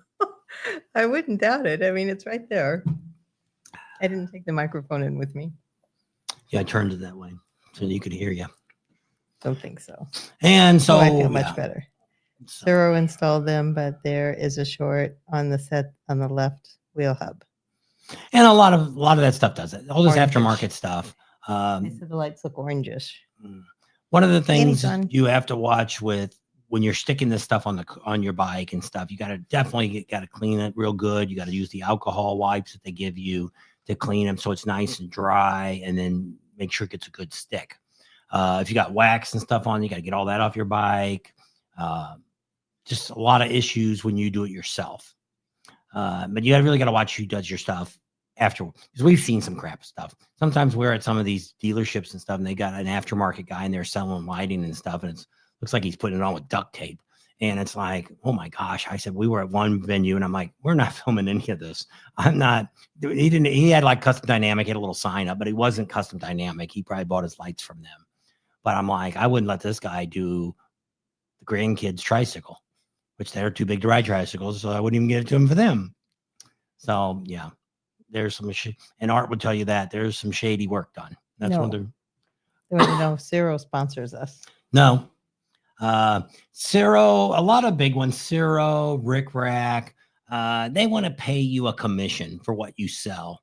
And I don't like to do that. I don't like to push products, just for the fact that if I haven't tried it out, I don't want to push something on you that I Can't guarantee. yeah. And then it's just like people give away free stuff, and heck yeah, if somebody if Cobra gave me all this free exhaust and stuff to put on all my bikes and all the veteran bikes and all that, of course I'm going to say good stuff about it because I got it for free. Well, when you got to pay for it, it's a different story. So whenever you got somebody that says there's an advertising link down here you can click on, they're making money. They're making anywhere from 10% up to 25% off of you for buying it. And that's like I said, one of the vendors I said, would you just give them that discount? Oh, well, we can't do that because we can't, these companies are so strict on pricing. We can't cut it like that. And I'm like, then I don't really want to do it. I'd rather give you the 10 or 15% discount off of buying it, and we just refer you to it. And so the people that sponsor us now, the Fair and Exchange, all about customs, all the stuff. I've got the handlebars and stuff. I haven't put any air shocks or anything on, and he sells the Orland shocks is what he's got. But I mean, they're all great products that he's selling. I haven't tried them all, but he's sponsoring us because he's just a good person and he takes care of his customers. And does a good job. Fair and Exchange is another one that has helped us out this year. And we'll see how this year goes. And they all varied in price of what they gave us. Some gave us a little more than others, and some gave us a very minimum. But it all adds up. It all adds up to kind of help us out to where we could pretty much book pretty much everything we've got booked.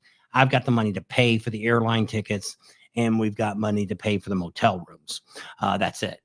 So we'd like a few more, which we got to call. I got a couple more people I want to call next week or after Thanksgiving too, and talk to them. We want to get a sound guy on, and we have one other person we want to get on because we don't really have. We have a lot. Like we had Rockford Fosgate. We do recommend the Rockford Fosgate, but I would like to have an aftermarket company too, for people. And some of you probably are going to know who that is anyway because we talk about them all the time. Wants to see more of the garage, I think. You got to go back and watch a video. I'm not going to I can't spin the camera around because the camera that's on here is a webcam. It'd just be too hard for me to try to show you what the garage looks like. We've got videos back that do show that. So it's not that hard. Type in the Harley-Davidson garage on our channel and it should come up with something. And you'll be able to see the bar and everything in here. It's changed around a little bit. Pretty much everything on the wall stays the same. We have a wall it's a roll around wall that I have over here. We've done that. We've been in front of that wall before. It says Harley-Davidson emblem. It's on wood frame with cloth on it and it's painted. You can take this and isn't this one? It doesn't matter. So, and then we have a bar at this end. There's a refrigerator. It's just a single car garage. So it's not super big. And the bathroom's just a half bath. It's got a toilet and a sink, and that's it. So it's not a super big thing. We kind of had fixed this up because Got a this new was job. our extra room for when we had guests come over. We used to have a lot of people come and stay with us. So we have a height of bed that's over here. We have another one's behind us, which is gone. That's over at the shop now. So that's in the studio. So the studio is very similar to this type of setup. It's got all the stuff on the walls. It's got a TV mounted. It's got a couch over there. It's got a bar at the studio. So it's very, very similar to this, other than I fixed this up when we first moved in. Long time ago. So it's got more beer stuff in it. I got some pictures that I've taken from Vegas and New Orleans and stuff like that I've got hanging on the wall. That's stuff that I took years and years and This years is ago. more Harley themed. Yeah. And so when we came here, I've had a bar at every house that we've owned since we've lived in California. I've always had a bar. So a lot of this stuff came from there. The refrigerator was in the garage, so it wasn't, I painted the refrigerator. It's orange.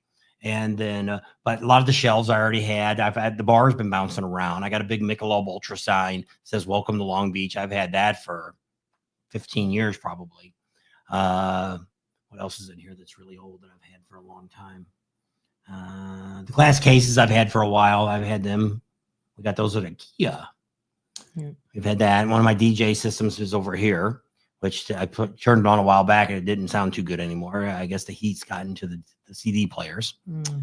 And but I do have some mixers in the garage that I can, or in the closet in my editing room that I can use for. I can run the. I still got some hard drives with music on them. I used to DJ. I probably have no interest in doing that anymore. We got speakers that are up on the wall. You can see the one speaker that's over here. Those used to be in our studio that we used to have when we had a DJ company. We used to let people.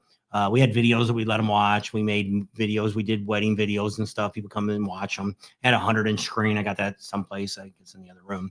We got a 100-inch screen we used to use for football games. We used to use for DJing for weddings and stuff. High school dances. We actually watched some videos the other day. I think we talked about it last weekend. That to see the high school kids just going crazy for the music I was playing, singing along with it and all that stuff. And it's on VHS. It's really pretty poor quality. I'd have to put it on Odyssey or something like that because it'd be all copyrighted music. And I'm not going to rewrite the music and put all on. That'd be too much trouble. I don't know if I'll do anything with that or not. I've gone through and found a lot of the pictures that we had. I've taken everything off of our CD-ROMs that I had pictures on. I've been taking pictures since we've been in California for 20 years. Of us riding bikes and motorcycles and all this stuff, beach and all this stuff. And there's some I really liked what I would like to do with it is make me do kind of like Professional Monkey does, where he has that TV behind him and has pictures flash through. A lot of them are great. Like I found a lot of your stuff that's on your other email that's full. The pictures there's a lot of them that have a lot of pictures of people that we met at the rallies and stuff. Welltown? No, the other one, the one that says it's too full all the time, your Gmail account. Oh. That the pictures on there, which I don't know if it's the pictures they're most of them are 2021 and forward. And I've been going through there and deleting a bunch of I don't know why some of them are like duplicates and triplicates. What? I'm not going there. We will. I guarantee it. So just pretty exciting. Oh, Mindy got a new job. Yeah. So she's working she don't like just drive an hour to work every day. That's the youngest daughter. But they're paying her really good money. Yeah. So that's a good thing. And it's a good company to work for. I think she worked for an oil company or something. Oil company, Enterprise, something like that. And so a good job and she'll make good money there and got all the benefits and all that kind of stuff. So that'd be pretty good. I don't know how long she'll work, but we'll see. And so that's going on. We're not going to go. We're probably going to go down. Well, we were going to go down and see her if we went to that spring fling, which now we're not going to spring fling. So I guess we probably won't see her until we get to Bikes, Blues, and Barbecue again. Probably won't be down there until then. So that's kind of exciting there. And then the other daughter's over there in California. And so we'll be over there for Thanksgiving. Like I say, Christmas, we're just going to stay home. And I might go to Vegas in January. There's another event that might be going on in February in Vegas. We might go to. I might go to, which another YouTuber was talking about it the other day, and I forgot all about it. That the one that the Chopper Show. What the heck's that guy's name? David Mann. Yeah, David Mann Chopper Show. We got invited to it a couple years ago, and it got rained out, and then they moved it to when we were already in Daytona. So this year, I think it's in February again. I'll have to look and see what weekend it is. It's like I got two horns sticking out of my head. It's that. Coat rack. Art bought that. Is it up straighter? Somebody say that to you? No, I just seen it. I was like, what is that? Anyway. So there you go. yes. Did you ever sell the houseboat? We Yep. did. It was a pontoon boat, but we sold Yes. it. Summer, I guess. It's Or been spring, gone. right after we left. I don't know. Yeah. Did we sell it when we were in Sturgis or? I don't know. I don't remember. I don't think we It's sold been it a in while. August. I think we sold No, it I when think we we were in sold it Florida. before Memorial Day We were in because Florida that's when that we're way. trying to get rid of it. Because that's the best time to sell a boat out here. And so yeah, it sold pretty quick and did all right with the boat. And it's nice. I guess that other people must have sold their boat. Come on out. They only wanted to sell their boat for $2,000 or $3,000. Your friend Kelly, Oh yeah. and she never called back, so I figured they must have sold it this Mm. weekend too. A couple of good things we missed. Weren't in town the right time. There was people down the street. Well, one of her friends had this. I think it was an older. It's like an '86, and it looks like a nice boat. He thought it was a V-bottom. wooden boat. And they only wanted $2,500 for it, and trailer and all, and it ran. I said, well, it was too windy that week. I guess we went to SEMA. And then while we were in SEMA, there's people that were, this girl lady had a motorhome that quit running. It was like a 2001 or 4 or something. I don't know what year it was. It looked pretty good inside. The transmission went out in it. And she only wanted $800 for it. And I was like, I knew it would sell. It sold. I think I seen it that Saturday morning. And by the time we got home, it was already gone. And finally it popped up and said it sold. I knew it was going to sell. Linda said that Full Throttle Saloon put up new cabins. And well, they had bought some. I think the other ones. No, what were the ones that bought them from the Beaver Bar? Is that who bought them, or was it that Glencoe? Glencoe? Oh, Lamp Fear. I don't know. I can't remember who she said that bought her cabins. Or if Steel Pony bought them. Somebody bought them. I couldn't remember if it was Steel Michael Pony. Ballard or what. I know she said something about Michael Ballard was wanting to buy some of her stuff. Jeff said the trailer's worth that on that boat from Kelly's boat. Oh yeah, that's why I said that's why I wrote her and said, "Does it run?" And she's like, "Yeah, we had it out last year." And I'm like, and there was an inboard outboard, and I think it had 200 horse motor on it. I think is what she said, and it looked really good. Pictures look really good. They've had it in storage. They never let it sit outside. And I thought, well, if they got it, that'd be a good boat just to have, a cheap boat to sit around and to go out on the water when we wanted to go. Maybe one more thing for me to stuff in the garage. So didn't get it. Not a big deal. Not going to cry over it. And so got to be in the right place, right time. Found a flatbed trailer too for $2,000. It was an 18-footer and but it was only a 8,000 pounder, so it wasn't going to haul a whole lot, anything super heavy on it. But the guy only wanted $2,000 for it. I wrote on there and said, it's advertising on this side of the river. Oh, I'm over in Diamond Bar. Well, that's hell way over in California, over by the West Coast. And it's like, he goes, well, put a deposit down. I'm like, no, I'm not putting no deposit down on nothing I haven't looked at. I want to see the title. I want to make sure the title matches the serial number. I want to make sure. There's a lot of people. It's easy to get scammed these days. I send deposits to nobody. I won't. That means you already agreed to pay what he wants for it. And not looking at it yet, pictures are very deceiving. All Jeff's is on now There you go. Got extras. from California. The other Jeff from California. So there you go. It's been on an hour and a half. Got 30 minutes to go. And so what else has been going on? Not a whole lot. It's getting windy. It's been windy the last day or two. We had a couple calm days and it was nice. And then nice about the garage, the shop over there is turned to where the wind doesn't blow in the doors. So it kind of makes it nice. So it's not blowing all the dust and the dirt and all that kind of stuff. It gets colder. Won't get the colder wind blowing in. Here to get colder, during the day, we're probably going to be in the low 50s is really cold weather here. We don't normally, we might get into the 30s at night, but like for an hour, it might be 35. And then by sunrise, it's 49. And then by noon, it's 50 something again. So that's typically our winter here. Too cold for me. So we'll see how that all works out. And been looking around. We're waiting for all the 501c stuff to all come in to make sure everything's all finalized with that before we try to get any bikes or something like that, and go from there. But Told Jeff just asked how the weather's been and how's the wind been out here. And I was like, he's just talking about it. So he was probably typing that while you were Probably. talking about it. windy.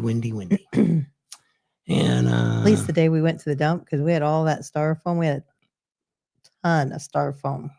well, you'll And see the video, but they don't know what that's from. I know, but a lot of it. The whole back of the big truck was just full of it. No, I there was thought- cardboard from before too. but it was most of it was from that. But anyway, it was a lot. And I thought, oh, I hope it's not windy because that stuff's just going to fly everywhere. But we made it out there and it wasn't a windy day. So that was a good thing. Have you heard about the issue with the check engine lights on the new 2024s? I heard something about it, but I don't know. The problem, anything that's new, it's just like there's a bunch of recalls on Tesla right now on the trucks, and people are having a fit about that. People that don't own them, of course, are having the fit. People that own them aren't complaining about it. But I mean, anything when you have something new, Harley changed everything in 2024. Everything went to one computer to control the dash, the radio, everything is all now controlled by one computer. And that's just a very big gamble. So having a few little issues like this to me is not a big deal, because I've been in the automotive business my whole life. Since I was 17 years old is when I went to go work at the Ford dealership. And so I've been in automotive and up until we moved to California. And so to see recalls and stuff like that, it's not a big deal. The recalls that you worry about is ones that if people are getting killed. The big one was when I was a mechanic was the Pintos. People slamming in the back of them and they were exploding. And so what Ford came out with, which the safety council agreed on, was a stupid plastic little shield that they put underneath the tank. I don't know if that ever stopped them from blowing up or not, but I don't know any of them that blew up. There was a big thing there in the 70s, early 70s, I guess is when that was all happening with the Pintos. But I mean, there's just been, it's not uncommon to have recalls. And it's like Ford, when we seen Fords possibly being fined for the backup camera because they didn't notify everybody as much. Because when my truck, they replaced it when we took it in. Just to get an oil and I change didn't or even something. know, I was having issues with it, but I didn't know it had anything. It was out of warranty. So I wasn't expecting it to be done for free. I wasn't sure what happened to it. I didn't know if it's from us lowering the tailgate down. It got hit on the trailer hitch or something. And We just figured it was the camera moving around. Yeah, it wasn't. And maybe that was the problem. I don't know. So I don't know, but I mean, they put a brand new one in, no problem. But I mean, Now the side ones are bad. If your cameras aren't working and that's causing you to have an accident, then you don't know how to drive a car. That's why you put mirrors on your cars. That's why you got a rear view mirror. That's why you have a head that swivels, that you can look over your shoulder on both sides to make sure you don't have blind spots and stuff. I don't always survive. I like the camera backing up. I'm kind of used to having it back, but I still look in the mirror. We have several cars that don't have backup cameras. I still use my mirrors and do it the old fashioned way. Them either. And so it's not, it's nice going down the road to know that there's a car coming up on you and stuff like that. But I still look, even if the light says yellow over here, that there's a car next to me. I still look over my shoulder to make sure, is it there? It could be picking up I don't know where it's picking up from, but I don't know. I can see why they have recalls, because they got cameras that are supposed to be on there and it's a safety issue. But typically, if you're driving down the road, the cameras are only good for you when you're backing up, because the cameras don't work when you're rolling forward. So you're only seeing things when you're not when you're rolling forward. You can't turn You the can camera. push the camera and it'll come on. Yeah, but it only showed the one. It won't. I can't go around. Like if you want to look at the backup camera, you can't see it because it says it's rolling. You won't let you go and look at the camera. If you're going slow, you can. But once you get up to a 3 or 4 miles an hour, the camera's shut off. So Jeff, we do not live in California anymore. We live in Arizona, Bullhead City. You should know where that is. He says he's in Los Angeles. Right across from Laughlin, Nevada. We used to live in Orange County when we lived in California. And we lived in Riverside for a while. Corona. In Norco. Yep. And so Talking about Deadwood, parts of South Dakota that they like. Jeff says he has a super cab 125. The key fob will not work sometimes and you are stuck. Yeah. One time we had a truck. I was all the way in St. Louis. We lived in Washington, Missouri, and got out of the truck, shut the door, locked it, went inside, come back out, won't lock. He says, "Oh, I think the battery's going dead." And I call him. Don't remember that? So I had to ask somebody to give me a ride to a Walgreens or something to get a battery to put in it. It was in the red truck. You don't remember that? I kind of think remember you asking I somebody for a went to ride. the chiropractor up there in Fenton. Mm. Oh, yeah, I think the battery was going dead and it wasn't working right the last few times I used Well, it. the problem that I've also found out with remotes, it's just like on your motorcycle foam, is do not keep them with the bike because I think it's constantly talking, so it's wearing the battery down. Same with the truck.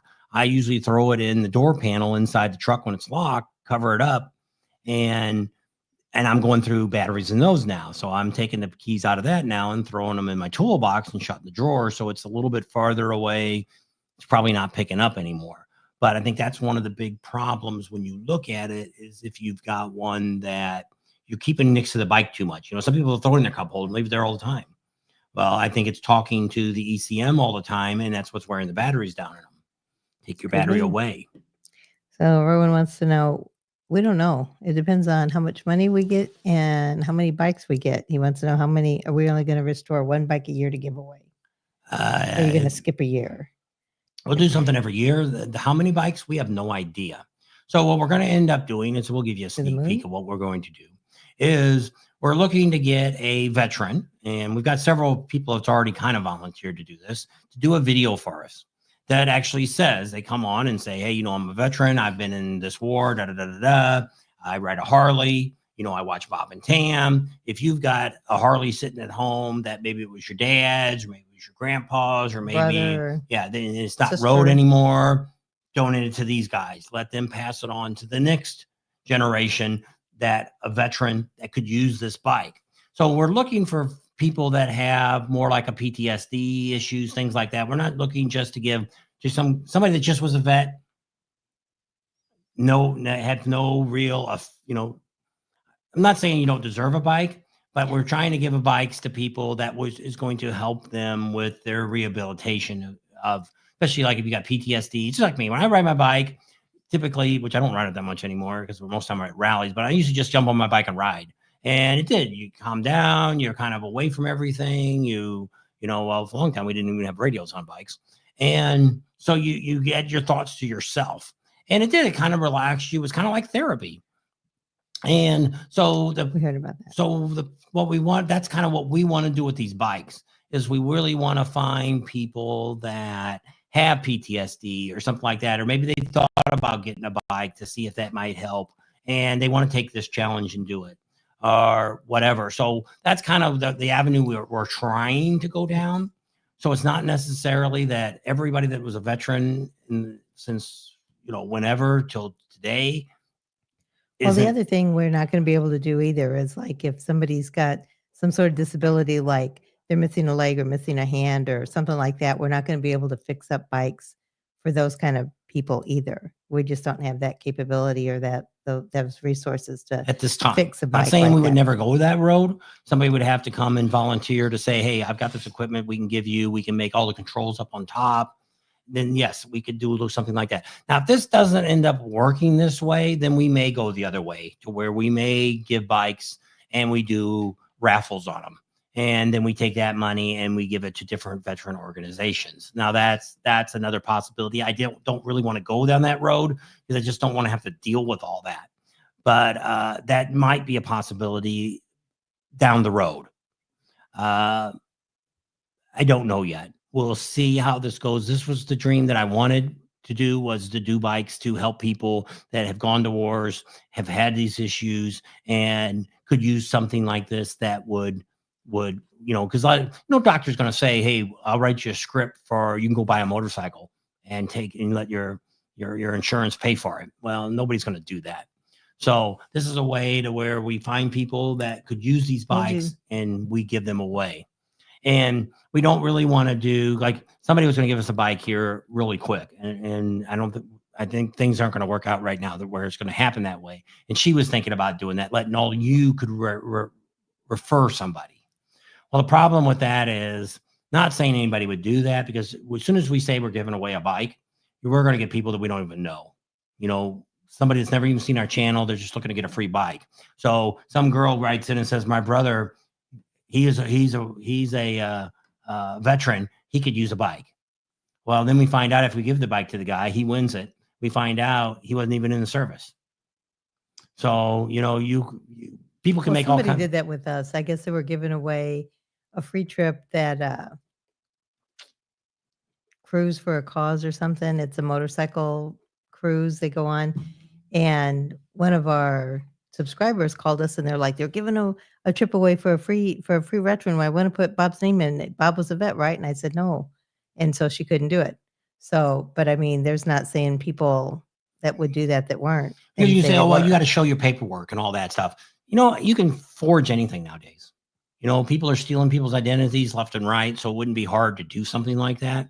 But so that's why we were looking to go through like the VA or the American the veterans organizations, to where they know people that they've already done homework on, that they are who they are.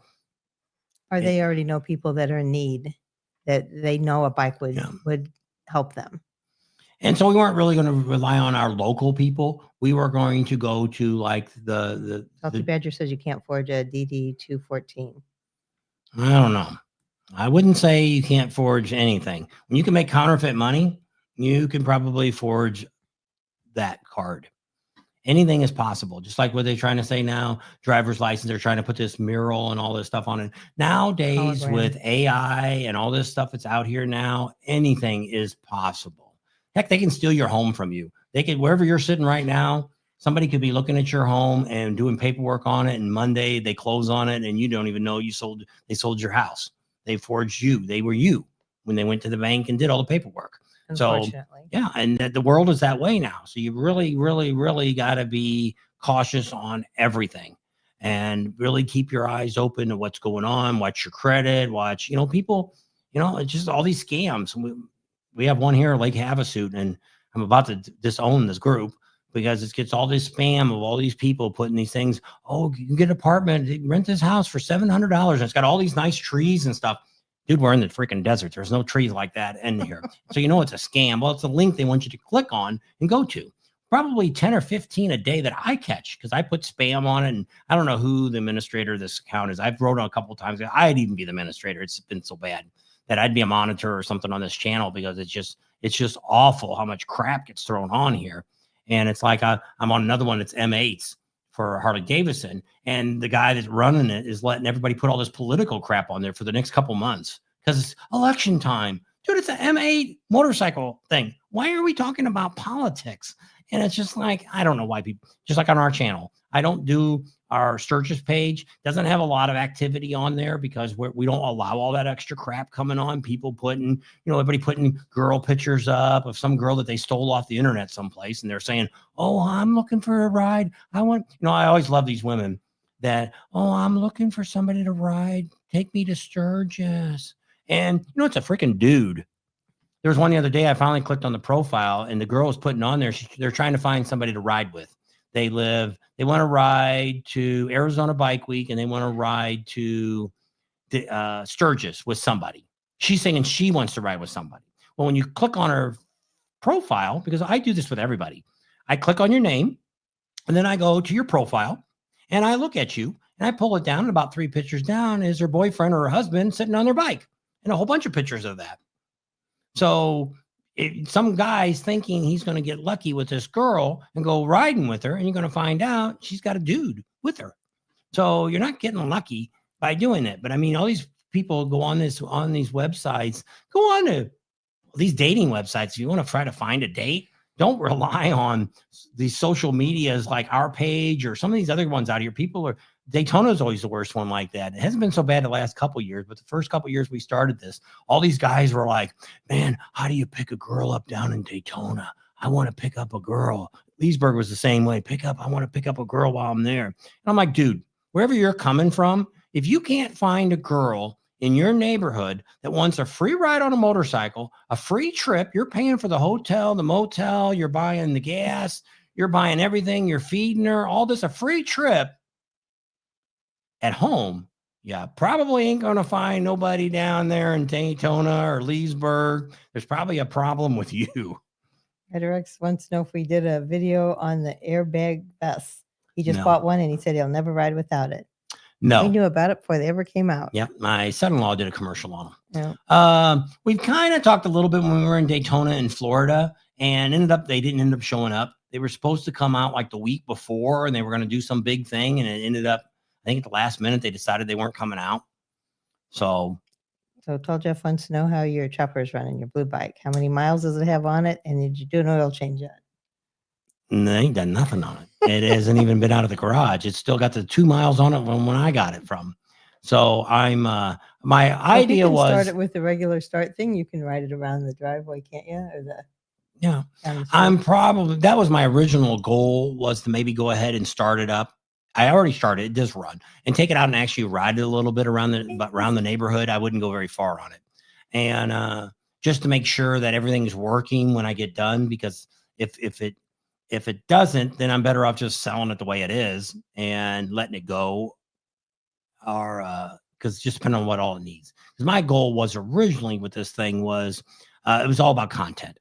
So since we got this vet thing going on, I don't really need extra content now of me tearing up bikes and working on them. So the idea is with this one was, if it all went right, was have it hauled to Daytona Bike Week, put it in Willie's Chopper Time show, and try to sell it while it's in Florida. Is sell it down there. And He meant your big blue bike. He just said blue bike, and I was just thinking he meant your chopper. The blue one, I don't know if it needs an oil change yet or not. I'll have to look at the odometer. I don't know what the setting is on it. I have not been riding it. I rode around the parking lot yesterday. Or I went around the street on it. Around the block. But I had my shorts on, so I didn't go very far. And so I did that. And that's why it made me think Sorry, Jeff. we should go out and do a little bit of a ride. Either if she wants to ride her bike. I got a tether thing for yours, to tender to so I can hook your battery back up and have a little thing to charge it up too. And so we was going to think about doing a ride, maybe go out to Lake Havasu or go out to Oatman or something like that, or go out to Kingman and come make a loop around or something like that. We just have to see how the weather's doing. We'll have 80-degree weather here before long again, and do a little ride and film some of that of us out riding. So we'll probably do something like that in the next couple of weeks. See how it all goes. So I haven't really looked at the weather. I'm just trying to get, I need to get the ATVs. I need to get those all taken apart, or they are apart. I can put them back together. Hopefully tomorrow they'll be running. I'll get that done, and then I can hurry up and try to sell those. We can try to sell them next week or so, get rid of them, sell those. Hopefully the big one, I got to go down and pick a battery up. I think Walmart's got one for $60 or something. I'll just go to Walmart and buy it and put a battery back in that one. And I'm hoping that one starts. If that doesn't start, I don't know what I'm going to do. That's a little harder to work on. It's got a lot more parts on the Polaris. The carburetor is a little harder to get to than these are. So I might take it down to this guy and let him look at it. I don't know. So get the other little two running, get those sold. And then my chopper's the next thing I want to take apart. We just got to call them, which I was going to wait till probably after Thanksgiving before I really ripped into that, because I want to call them and make sure everything's good with them, pull them off, get them off in a day or two. Should be one day. I should have it all taken apart. And then take a little longer. Probably take me 2 days to put it back together. I got to get a ring compressor to slide the pistons back in. But I found this great video of a guy that did it about 2 or 3 years ago. He actually wrote me back the other day, because I said, I want to thank you. You did a great job on the video. And he's actually a little too thorough. And I talked a little way more than I wanted him to, which I'm not going to show you any videos on how to repair these bikes. I'm going to show you what I'm doing. There'll be short clips. So like this video might be a 30-minute video, and it might take me an hour or two to take it apart. You might see 30 minutes of it, unless I put it on a time lapse. We got a time lapse coming up Monday, I think it is.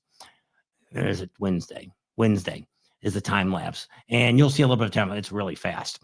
We could have time lapsed the whole damn thing, and it would have been, that whole video is not even 15 minutes long, I think, with us talking. It took a lot in 3 days. It took. Well, don't say anymore. You're gonna waste my video. So we're ahead on videos. I'm hoping by putting the videos out ahead of time now, Monday and Wednesday's videos are done. Monday is not a premiere because it's more of the SEMA, some great tools. And so that's not going to be a premiere. And they're coming out earlier now. So you need to check and see when they're coming out. I've switched my times because YouTube is telling me I think 2:00 Mountain Time was the prime time that I have the most people watching videos on Mondays. So you have to you have to move your time. If you're Central, it'll be 3, be 4:00 in the afternoon out there on East Coast, and it's going to be 3 or 1:00. And Neil's already off. I think it'd be noon for Neil. So just to kind of I'm going to try to see what they're recommending because, like I say, these last couple of videos I put out have sucked after the SEMA show. So I did one the other day on a brand new, which I thought would be kind of neat video people would watch. It was more of a Harbor Freight. They're coming out with 11,500 watt generator. Pretty cool. And really not a bad price. And I thought that'd be neat. It's a mobile one. You can take it around with you. It's not something. It's quieter running and stuff. And somebody else wrote and said, well, you could change the muffler and make it quieter yet. Well, of course you could. But it's not like a construction generator. And what? Rider X. Did he tell you what's wrong with his bike yet? Oh, it's just his lights. Yeah. So Jeff wanted to know what we thought of the election, and Neil told him we don't really talk about politics. Not really. I'm just hopeful we're okay with for the our election. future. We're okay with the election. I have no complaints about what's going on. It is what it is. I should read my thing. This time it was just a lot of people. I think a lot of people are just, what's happened to government now. You got to watch what's wrong with government is it's all about money. And no matter what party is trying to tell you, they're all just as corrupt as anybody else. It's not the Democratic or the Republicans are not ran by the groups you think they're ran by. They're ran by corporate America. It's not ran by Russia. It's not ran by China. It's people with big money. If it's Bill Gates, whoever whoever it is, they're putting the money into these politics. And then just like all these pharmaceutical companies, which I think we said it the other day, that the CDC, they get over half of their money comes from pharmaceutical companies. So how many of these shots and stuff that are coming out aren't really tested the right way because they paid enough money to say, well, we just need this one to go through. It's okay. It's okay. Trust us. Yeah. How many of them getting shots? Well, we met a CD. Thing I posted? No, I didn't read none of your stuff. I didn't see anything come up today, but it was very interesting. We have actually met, which we won't get into telling you because one of the guys actually is a subscriber. Other one might be too now after we talk to him. But we met a CDC and data collector. And we've also met a CDC doctor. I'm not going to talk about it here on the internet because they pull our channel. But believe me, you have no idea what happened in that situation. Some of you might think we talked to actually people, and then the doctor that we just got done talking to reaffirmed everything that the first person told me. So now I feel really good about it. I'm really glad we didn't get any shots. I would highly recommend at this point not to get any of the extra booster shots of the COVID. I remember those T-shirts in high school. And I won't tell you anything more about it. If you want to email me, I will give you all the information that you need to know why we know what we know. We're going to sit down and talk to our daughter because they've gotten every shot and everything when we go to their house. We'll talk to them the last day before I leave. I'll tell my daughter, we talk to somebody that's really in charge, and I'm going to tell you what he's scared to death of. And this guy used to be a special, what was he? Not special forces. He's an older guy. They called him back in, which I'm not going to say any more than that because I don't want to get the guy in trouble or anything else for talking. But he really don't care because he said that when they called him back into work, he says, I'm telling people the truth. If they ask me, I'm telling them. If they don't tell me, I'm not asking. I'm not giving out free information. But if anybody asks me questions, I'm going to answer. And I've seen IDs from both of these people to know they are who they are. They said they were. So we'll leave it at that. But the thing that I say about what we do which I really didn't think much about this till some kid argued with me in Vegas about the politics before the election. Is We weren't talking politics. we probably have talked to more people around the United States than probably anybody else. You don't think? So we get a really good understanding of what's going on in people's neighborhoods. And so for what yes, they could be telling me stories, but when you hear 2 or 3 or 4 people from the same area, which aren't, I don't think they're friends of each other, telling you some of the same stories that are going on in different areas, you got to kind of have to believe that.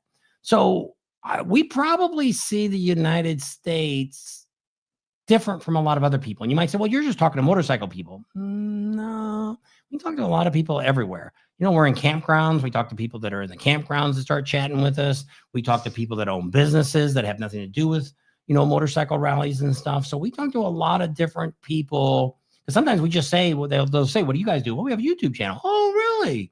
And then they start talking about whatever their life is. And so they may not have anything to do with motorcycle rallies. So it's very interesting. The people, and a lot of them are you guys that we've met, but there's a lot of people more. I would have never dreamed when we started this that we would meet.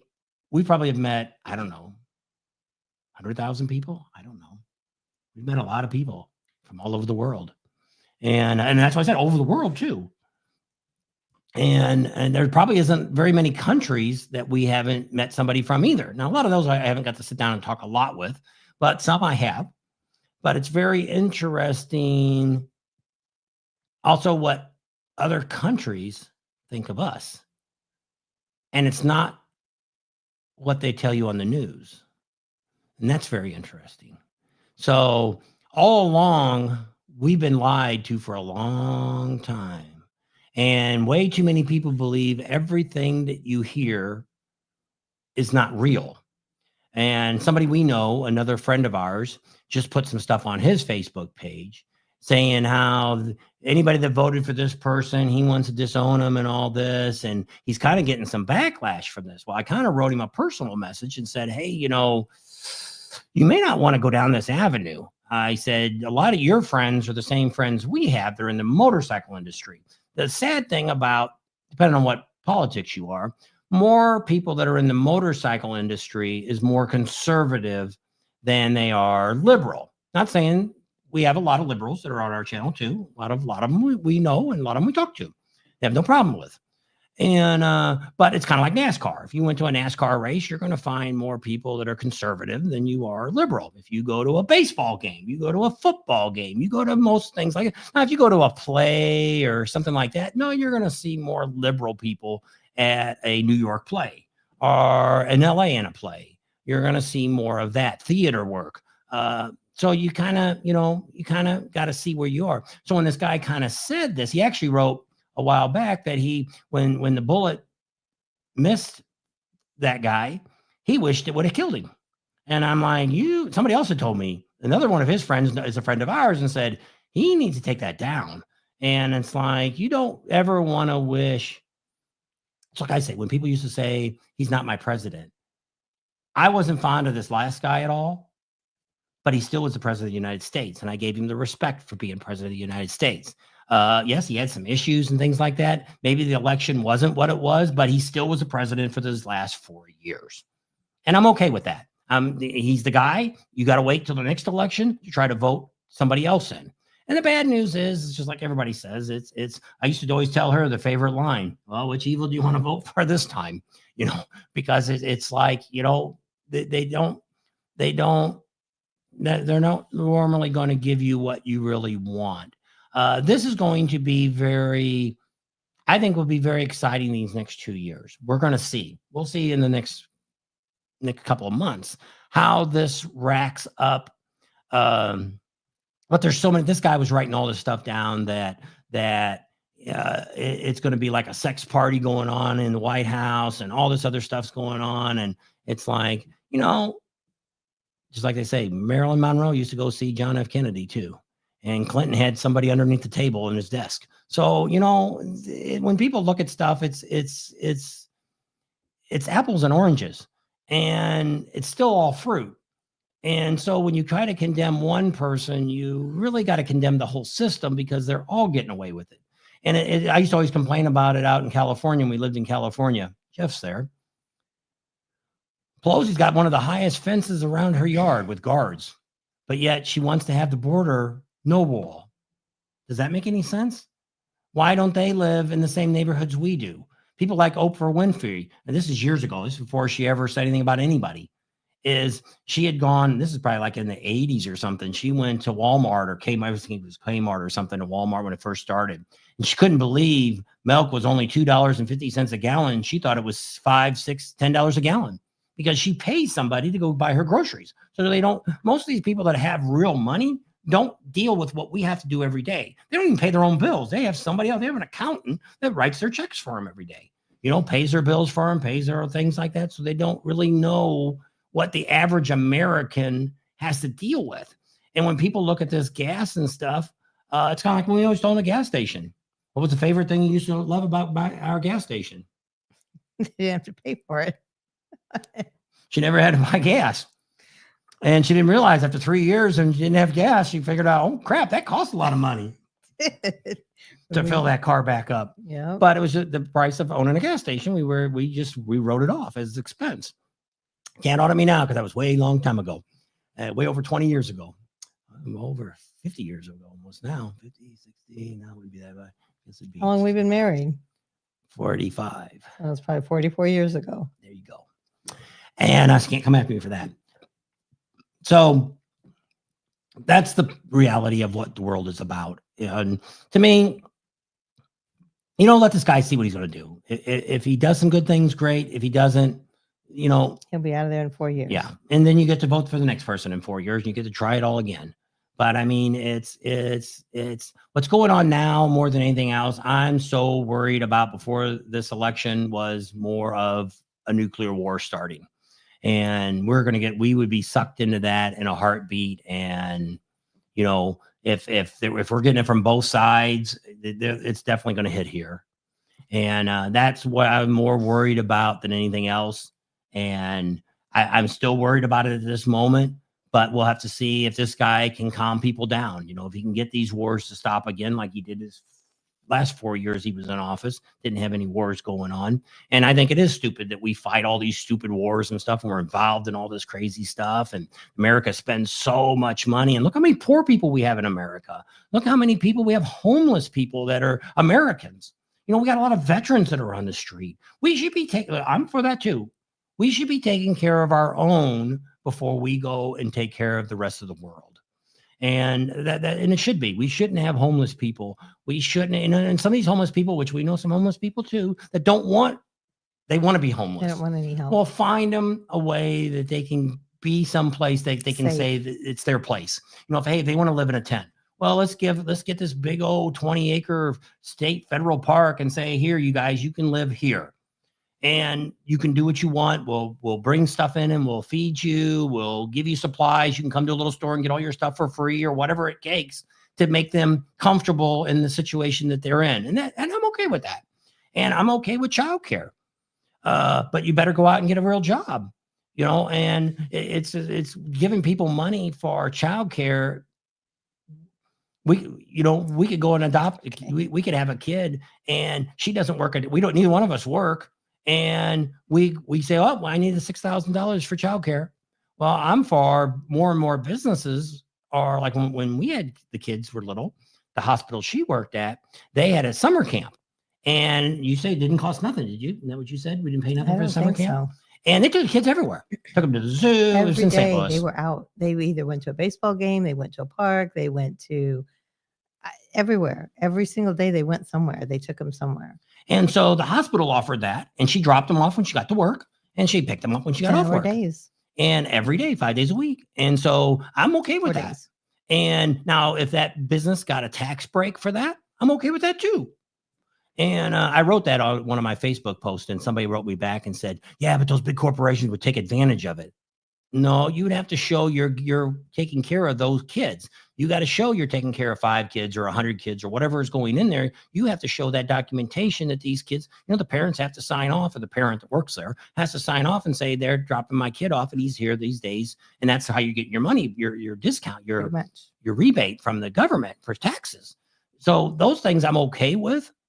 But it's just like welfare. I'm another one on welfare. I'm all against welfare, because people should be just like these convicts out here that get in trouble. They're out picking trash up off the highway and stuff like that. And people that are on welfare, unless you're handicapped, is a different story. But if you're just collecting welfare because you got too many kids or whatever the case is, you can't find a good job or whatever it is, then you should be working for the city or the state or wherever you're from to get that money that you're doing. And if you got kids, let the state will come and get a babysitter for them, and they'll watch your kids while you go out and pick trash up, or you're sweeping the streets, or you're doing something. And maybe more people wouldn't be on welfare. I had this kid one time, and I don't know when this was. When I was working at the gas company, and he was complaining about people that were taking advantage of the system. He was talking about welfare people and all that, and he was so mad about it. And I'm like, well, what do you do? He said, well, I got laid off. So what are you doing for money? He said, well, I get an unemployment. I said, I just left McDonald's right down the street here, 2 blocks down. They got a sign, they're hiring. Well, I ain't working down there. They ain't going to pay me enough money. I said, aren't you working the system then? He had nothing to say, but he was. So it's some people, it's the interesting part about all this is people look at one side, but they don't look at themselves and see that. It's like this guy, I wrote him and said, there's a lot of hate on both sides of the world. And in the United States, there's a lot of stuff going on and people don't like what's going on, and quit watching TV, get away from these news, these channels that are like Whoopi Goldberg's all in big trouble now because she tried to say, which I can't believe, this is what really shows you how political she is. She went to this bakery, and you all probably have heard about this story. Went to this bakery, and they didn't have the cupcakes that she wanted. They didn't have them. So she went away. Well, then somebody else stopped there and I guess just bought whatever they had on the shelf. Well, this bakery, I guess their boiler went out, so they couldn't cook anything. So she gets on the thing and the View and starts talking about it. And it doesn't call the place out, but the bakery's box is very well known. It's like, what's that place sells jewelry that everybody knows like about? Tiffany's. Yeah, it's something where by looking at this box, you'll know what this place is if you're up in that area. And so she just naturally says it's political. And it was very surprising. She didn't go, but she picked political instead of saying, because she's black, say it was a racist thing. That was really shocking that she just jumped on political. But now they're looking to sue her and all this kind of stuff. But I mean, it's just like people like that. You're stirring up stuff you don't need to know. You don't know why. Why didn't you ask that question? Why didn't you just say, hey, what's the reason you can't sell me these? Well, our boiler's broke. Oh, okay. No, I'm good with that then. But instead of just saying some crap about somebody that you don't know the story because you're just assuming it's because I'm political. I wouldn't call Whoopi Goldberg, whatever. Political. I wouldn't call her political. She never liked her. Didn't matter anything before this. She was a comedian. We watched her once, and a couple of things she said just turned me off. And I said, I will never watch her. I've never watched any movies she's been in. I just didn't like her whole outtake of life in general. And that was 30 years ago. And never did like her. I've been longer than them. I've been 40 years ago. But never liked her. But that's the point, is people jump to all these conclusions and all this stuff, and they don't look at what's really going on. If you got a question about somebody, just like I said, this is one of the reasons we guarantee our product. Even if you bought stuff from somebody that's not somebody we talk about, we'd be happy to call and talk to them. Let's say you bought something from Joe Schmuck's motorcycle shop, and he's got to be a vendor. He could be a dealer. I'd be happy to talk to any dealers, but I wouldn't, if it's just your local guy that lives in your shop, he ain't going to give a crap about us. But if it's somebody, a dealership or something like that, we'd be happy to call and talk to the owner and see if we can come to a resolution on whatever your issue is. Joseph says Kid Rock should be the rock and roll czar. I don't know. Kid Rock's a little too much too. He's a little too far right to me. That's the problem with people. It's nothing wrong with whatever you believe, whatever your politics is. I'm okay with. We're probably more conservative than we are liberal, but I voted both ways. I voted for, it's like we always talk about when we talk about it. Who do you think is going to be better this time? If this last guy was the worst, just like here, if I wasn't happy with the guy that was in office now, I'm definitely going to vote for whoever's on the other option. But it's like today, there's two people, I guess, that were Democrats that now have come over to Trump's side, I guess. And now all these people that are Democrat are bad mouthing them all. And I'm thinking, these just a year ago, these were your best friends. And now you're going to badmouth them. I just don't get any of that. That's just crazy that people can flip that way. I want to read my thing.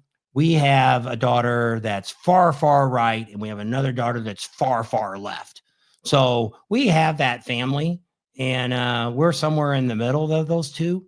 And so we have to deal with it both sides. We'll go ahead and read whatever you're going to read. I'm going to go use the bathroom then, I guess, while you're yakking.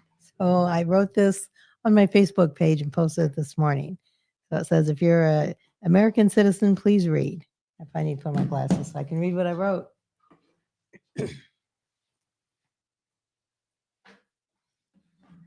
So I put, no matter what side you're on, we're all proud Americans. No matter what side you're on, we all love our country.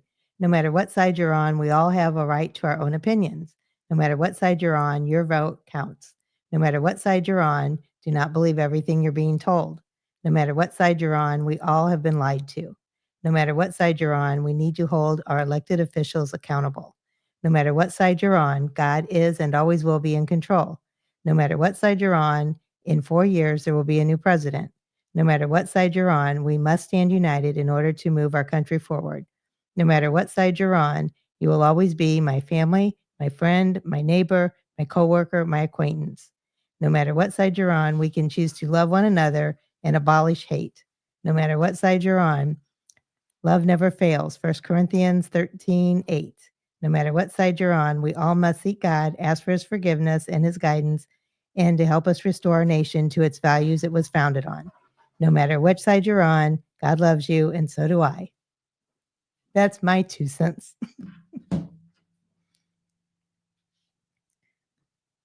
So they're still talking. So that's all Jeff wanted to know, your thoughts on the 2024 Harleys. And we've been on 1 hour and 15 minutes. 2 hours and 15 I minutes. like the new 24s. If I was in the market to buy a bike, which I'm not looking to buy a bike at this moment, I would buy a new Road Glide. I like the 2024. I like the way it handled. I like the higher handlebars on it. I like the digital screen. I like all that stuff that's digital. I love all that. So yes, I would, if I was buying a bike, the prices aren't bad. I'm like that Harley brought the prices down a little bit from 2023. So I'm okay with that too. Any bike under 30 grand is not a bad price. I paid 40 for mine in 2014. So I would have never thought I would have spent that kind of money for a bike, but I bought mine. I bought because of CVO and had everything. What I ended up doing with my bike is I look at bikes. I'll explain what I've done with the last 3 bikes I've owned. And we did it with her bike that we just had, and those bikes that she's had. You turn around and you buy a bike for $20,000 or $30,000, and you dump another $10,000 to $15,000 getting that bike to be your bike. Well, now you've got $40,000, $50,000 tied up in your bike sitting in the garage now. So when I see my bike, I always said if I ever could get a CVO, if I could get one at a reasonable price, it's already chromed out. It's got the bigger motor on it. It's got heated seats, got heated grips. It's got pretty much everything. My Harley, when I first bought my 2014 CVO Limited, was the only thing I bought the first 3 years, which I bought the very first day, was I got a new windshield for it. Other than that, I didn't spend any money on that bike at all for 4 years.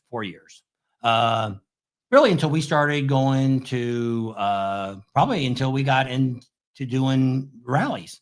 So for 2014 to 2020, I had never done anything really to that bike.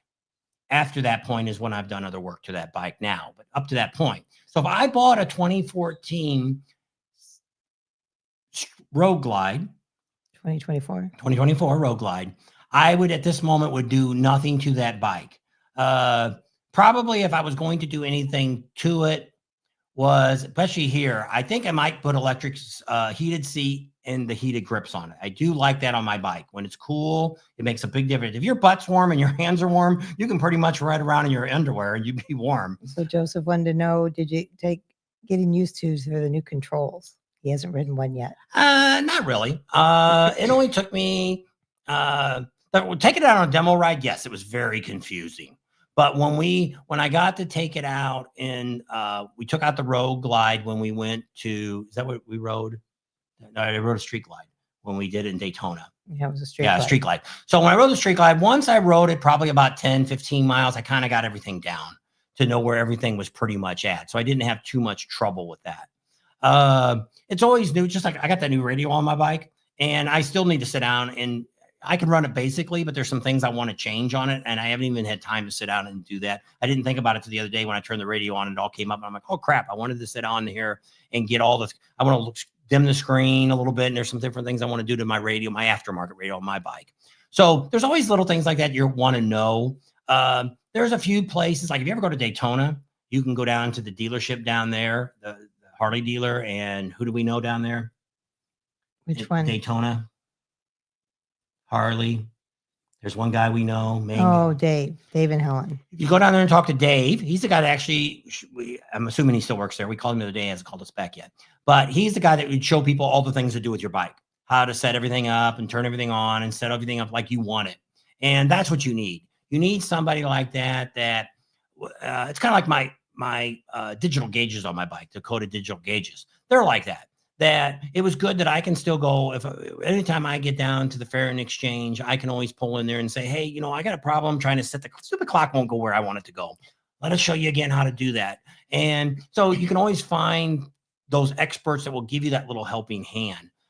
You can find it in new cars that sometimes there's something in a car comes and you don't really know, but basically the controls themselves, I didn't really have any trouble with. So Joseph always says he always preferred the Batwing personally, but he likes the look of the new road glides better than the new street glides. Well, the new road glide, the difference was I rode them back to back in Black Hills Harley. They gave me one back to back and I rode about, I don't know, it was 50 miles or 100 miles I rode on each one of them. There's a video on it. If you go back and look at it last year, did it before the rally. And we took them out. I took it out by myself and took it out and I rode it, same pattern, same path. And I could not believe this time I did the road glide first because I just rode the street glide in Daytona. So I thought in March. So we thought in August, let's go. Well, this is in July. I'm like, let's go ahead and do the road glide first. So I get on it and I've only rode road glides on road test. I've never taken one out on a ride. So when I took it out and I started riding it, I was like, okay, yeah, it feels pretty good. I like it in the curves and stuff. And I was on some windy roads there in the Black Hills. And I brought it back and I'm like, okay. So I got on the street glide and I pulled out. And as soon as I got on the road, I'm like, this is screwed up. There's something wrong with this bike. And I'm like, it's not as comfortable for me. It seems like I'm fighting it in the curves.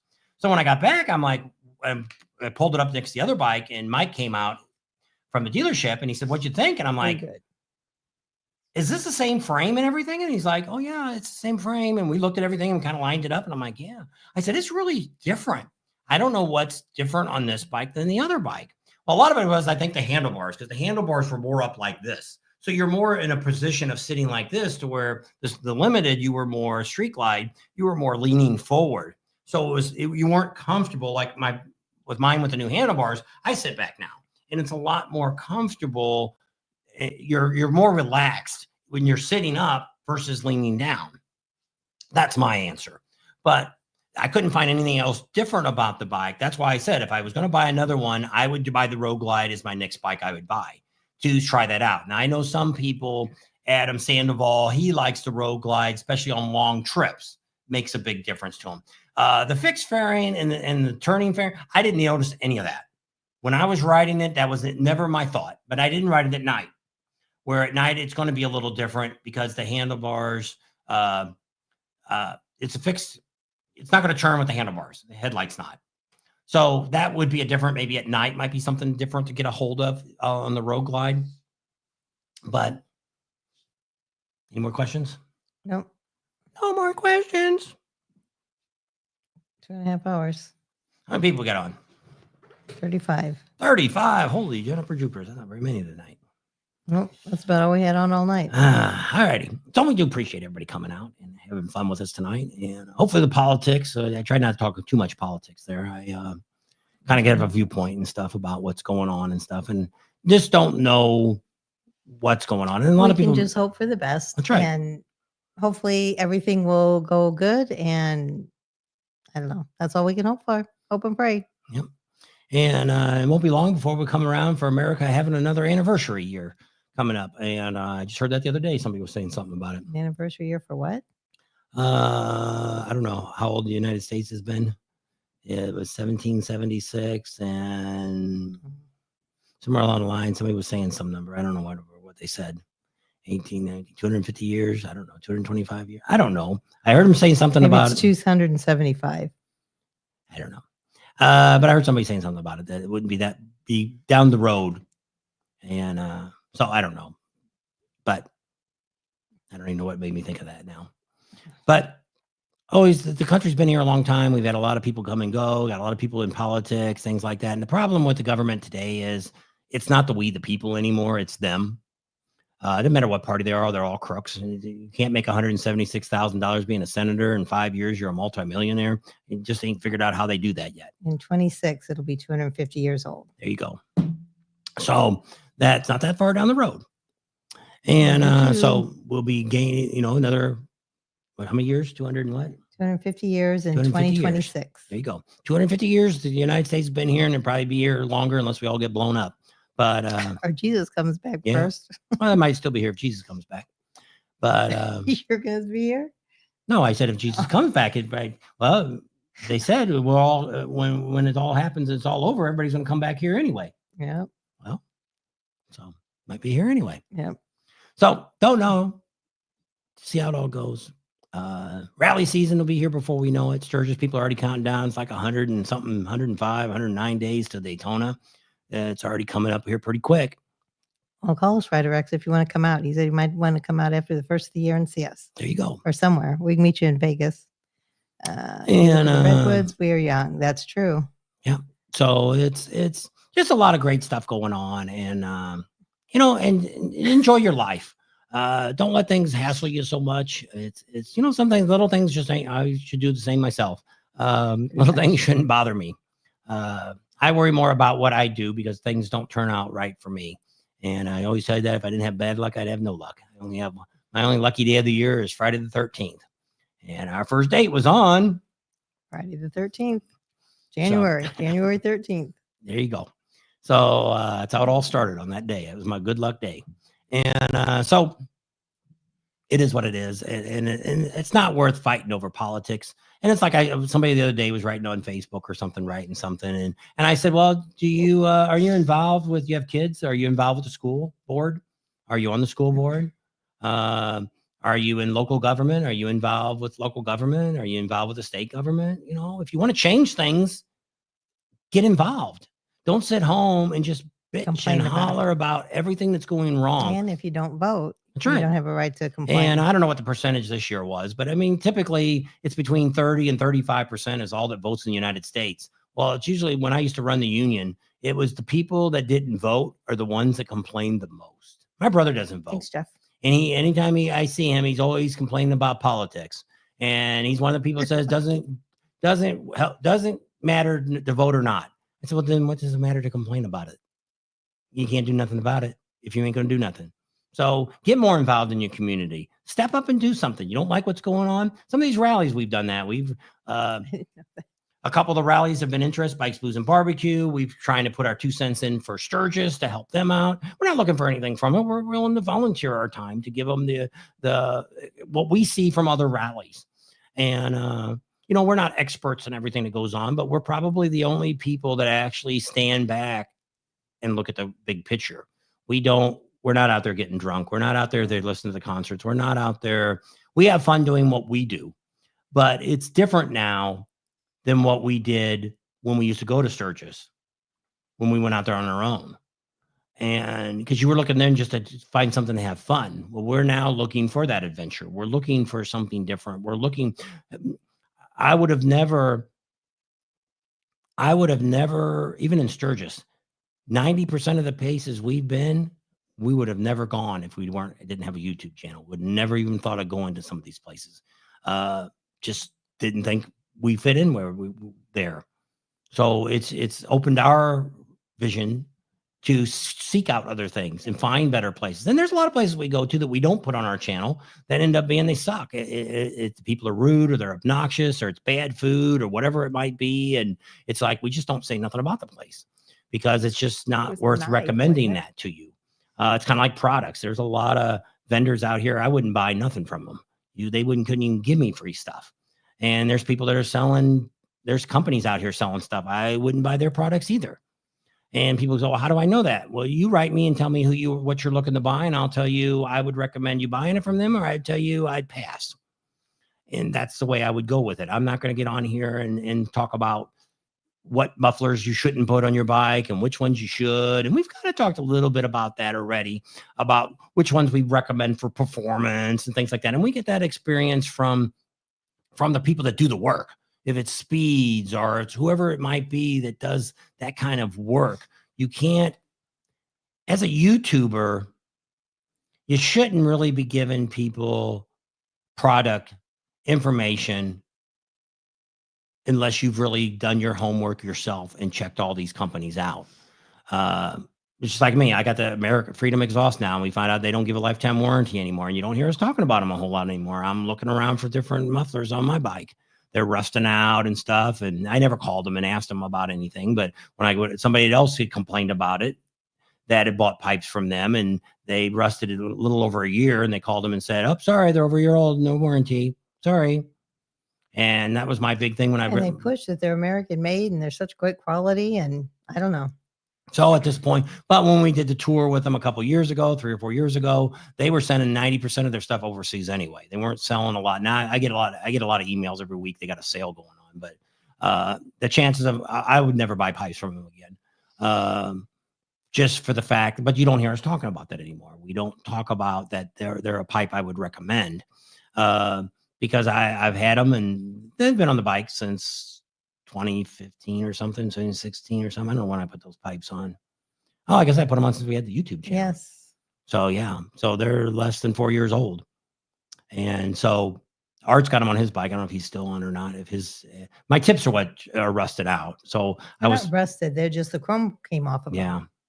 So there's the metal underneath, but the chrome's gone. So it looks like crap. And the metal's all pitted and stuff. So it just wasn't the quality it used to be. It doesn't look like whoever was making their tips for them wasn't using a good metal. It looks like, I don't know what I would compare it to, but it looked like you could almost take a hammer now and you could chisel it out. So I was going to take them off, and I was thinking about taking them someplace and have them bead blasted or something, and then maybe just paint them black and just have black tips on the end. If I can get them out, if they don't break, all the screws break off in them and stuff. So I haven't really messed with that yet. My bike definitely needs to be washed. It's really dirty. Joseph said he tried Chromeworks and he really likes them. And Chromeworks isn't bad. We've heard a lot of good things about them. We've never had any of their products, but a lot of our vendors recommend them. And they're American made. Mm-hmm. They're made over here in California too. And we talked to them a couple times. They said they wanted us to come over and do a tour and stuff. And the guy's blown us off every time. So I don't think we even got to talk to him in Daytona this year, did we? That was Cobra. Oh, Cobra. This is Chromeworks. Oh. I don't know what Chromeworks is. Yeah, I don't know what Chromeworks. I was thinking Cobra. But Chromeworks still isn't a bad exhaust. Some of the Speeds and stuff have said some things about some of their pipes aren't tune out real good. Because that's really what you want. You just depend on what you want. If you're just going to ride around town in your bike, too. Doesn't matter what. D&D. Yeah, that's another one. That's probably one of the best around. That's what Ryder X says he's got. D&D, and then there's another company out there that JP Cycles sells too. That is another one that I didn't know, but they've been around a long time too.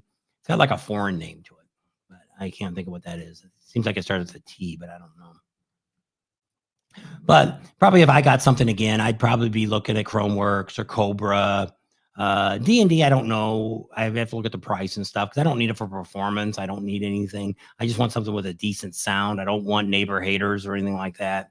I still want to be able to hear the radio. And Joseph's got SNS True Duals. Yeah, SNS isn't too bad. I don't know who makes SNS though. Bassani. Oh, that's the other one. Bassani is a good brand. And so, yeah, those are some of the top ones that are out there. Thanks, Redirex. That's some of the top ones out there that are, what are Redirex? I feel like those You're girls ta- on Saturday Night Live. That's what you're talking like. Sweaty balls. The headphones and the microphone. I don't know. Anyway. Talking Are about we done? Christmas. Maybe we'll do a rendition of that. You can make some, Sweaty balls. yeah, we can talk about it for Christmas special. Mm. Hmm. We'll see. I think that'll be up your alley. Mm-mm. All right, you can say your I'll goodbyes. do Rosanna Dana. I liked her. There you go. Say your ending. Thanks for hanging out with us tonight. We had a great time. Hope you guys did too. Wasn't a whole lot of you on, but got a lot accomplished, I guess. I don't know. Well, subscribe to our channel if you haven't already. Share us with your family and friends. Give us a big thumbs up. Ring that bell for notifications, and we'll see you on the next video.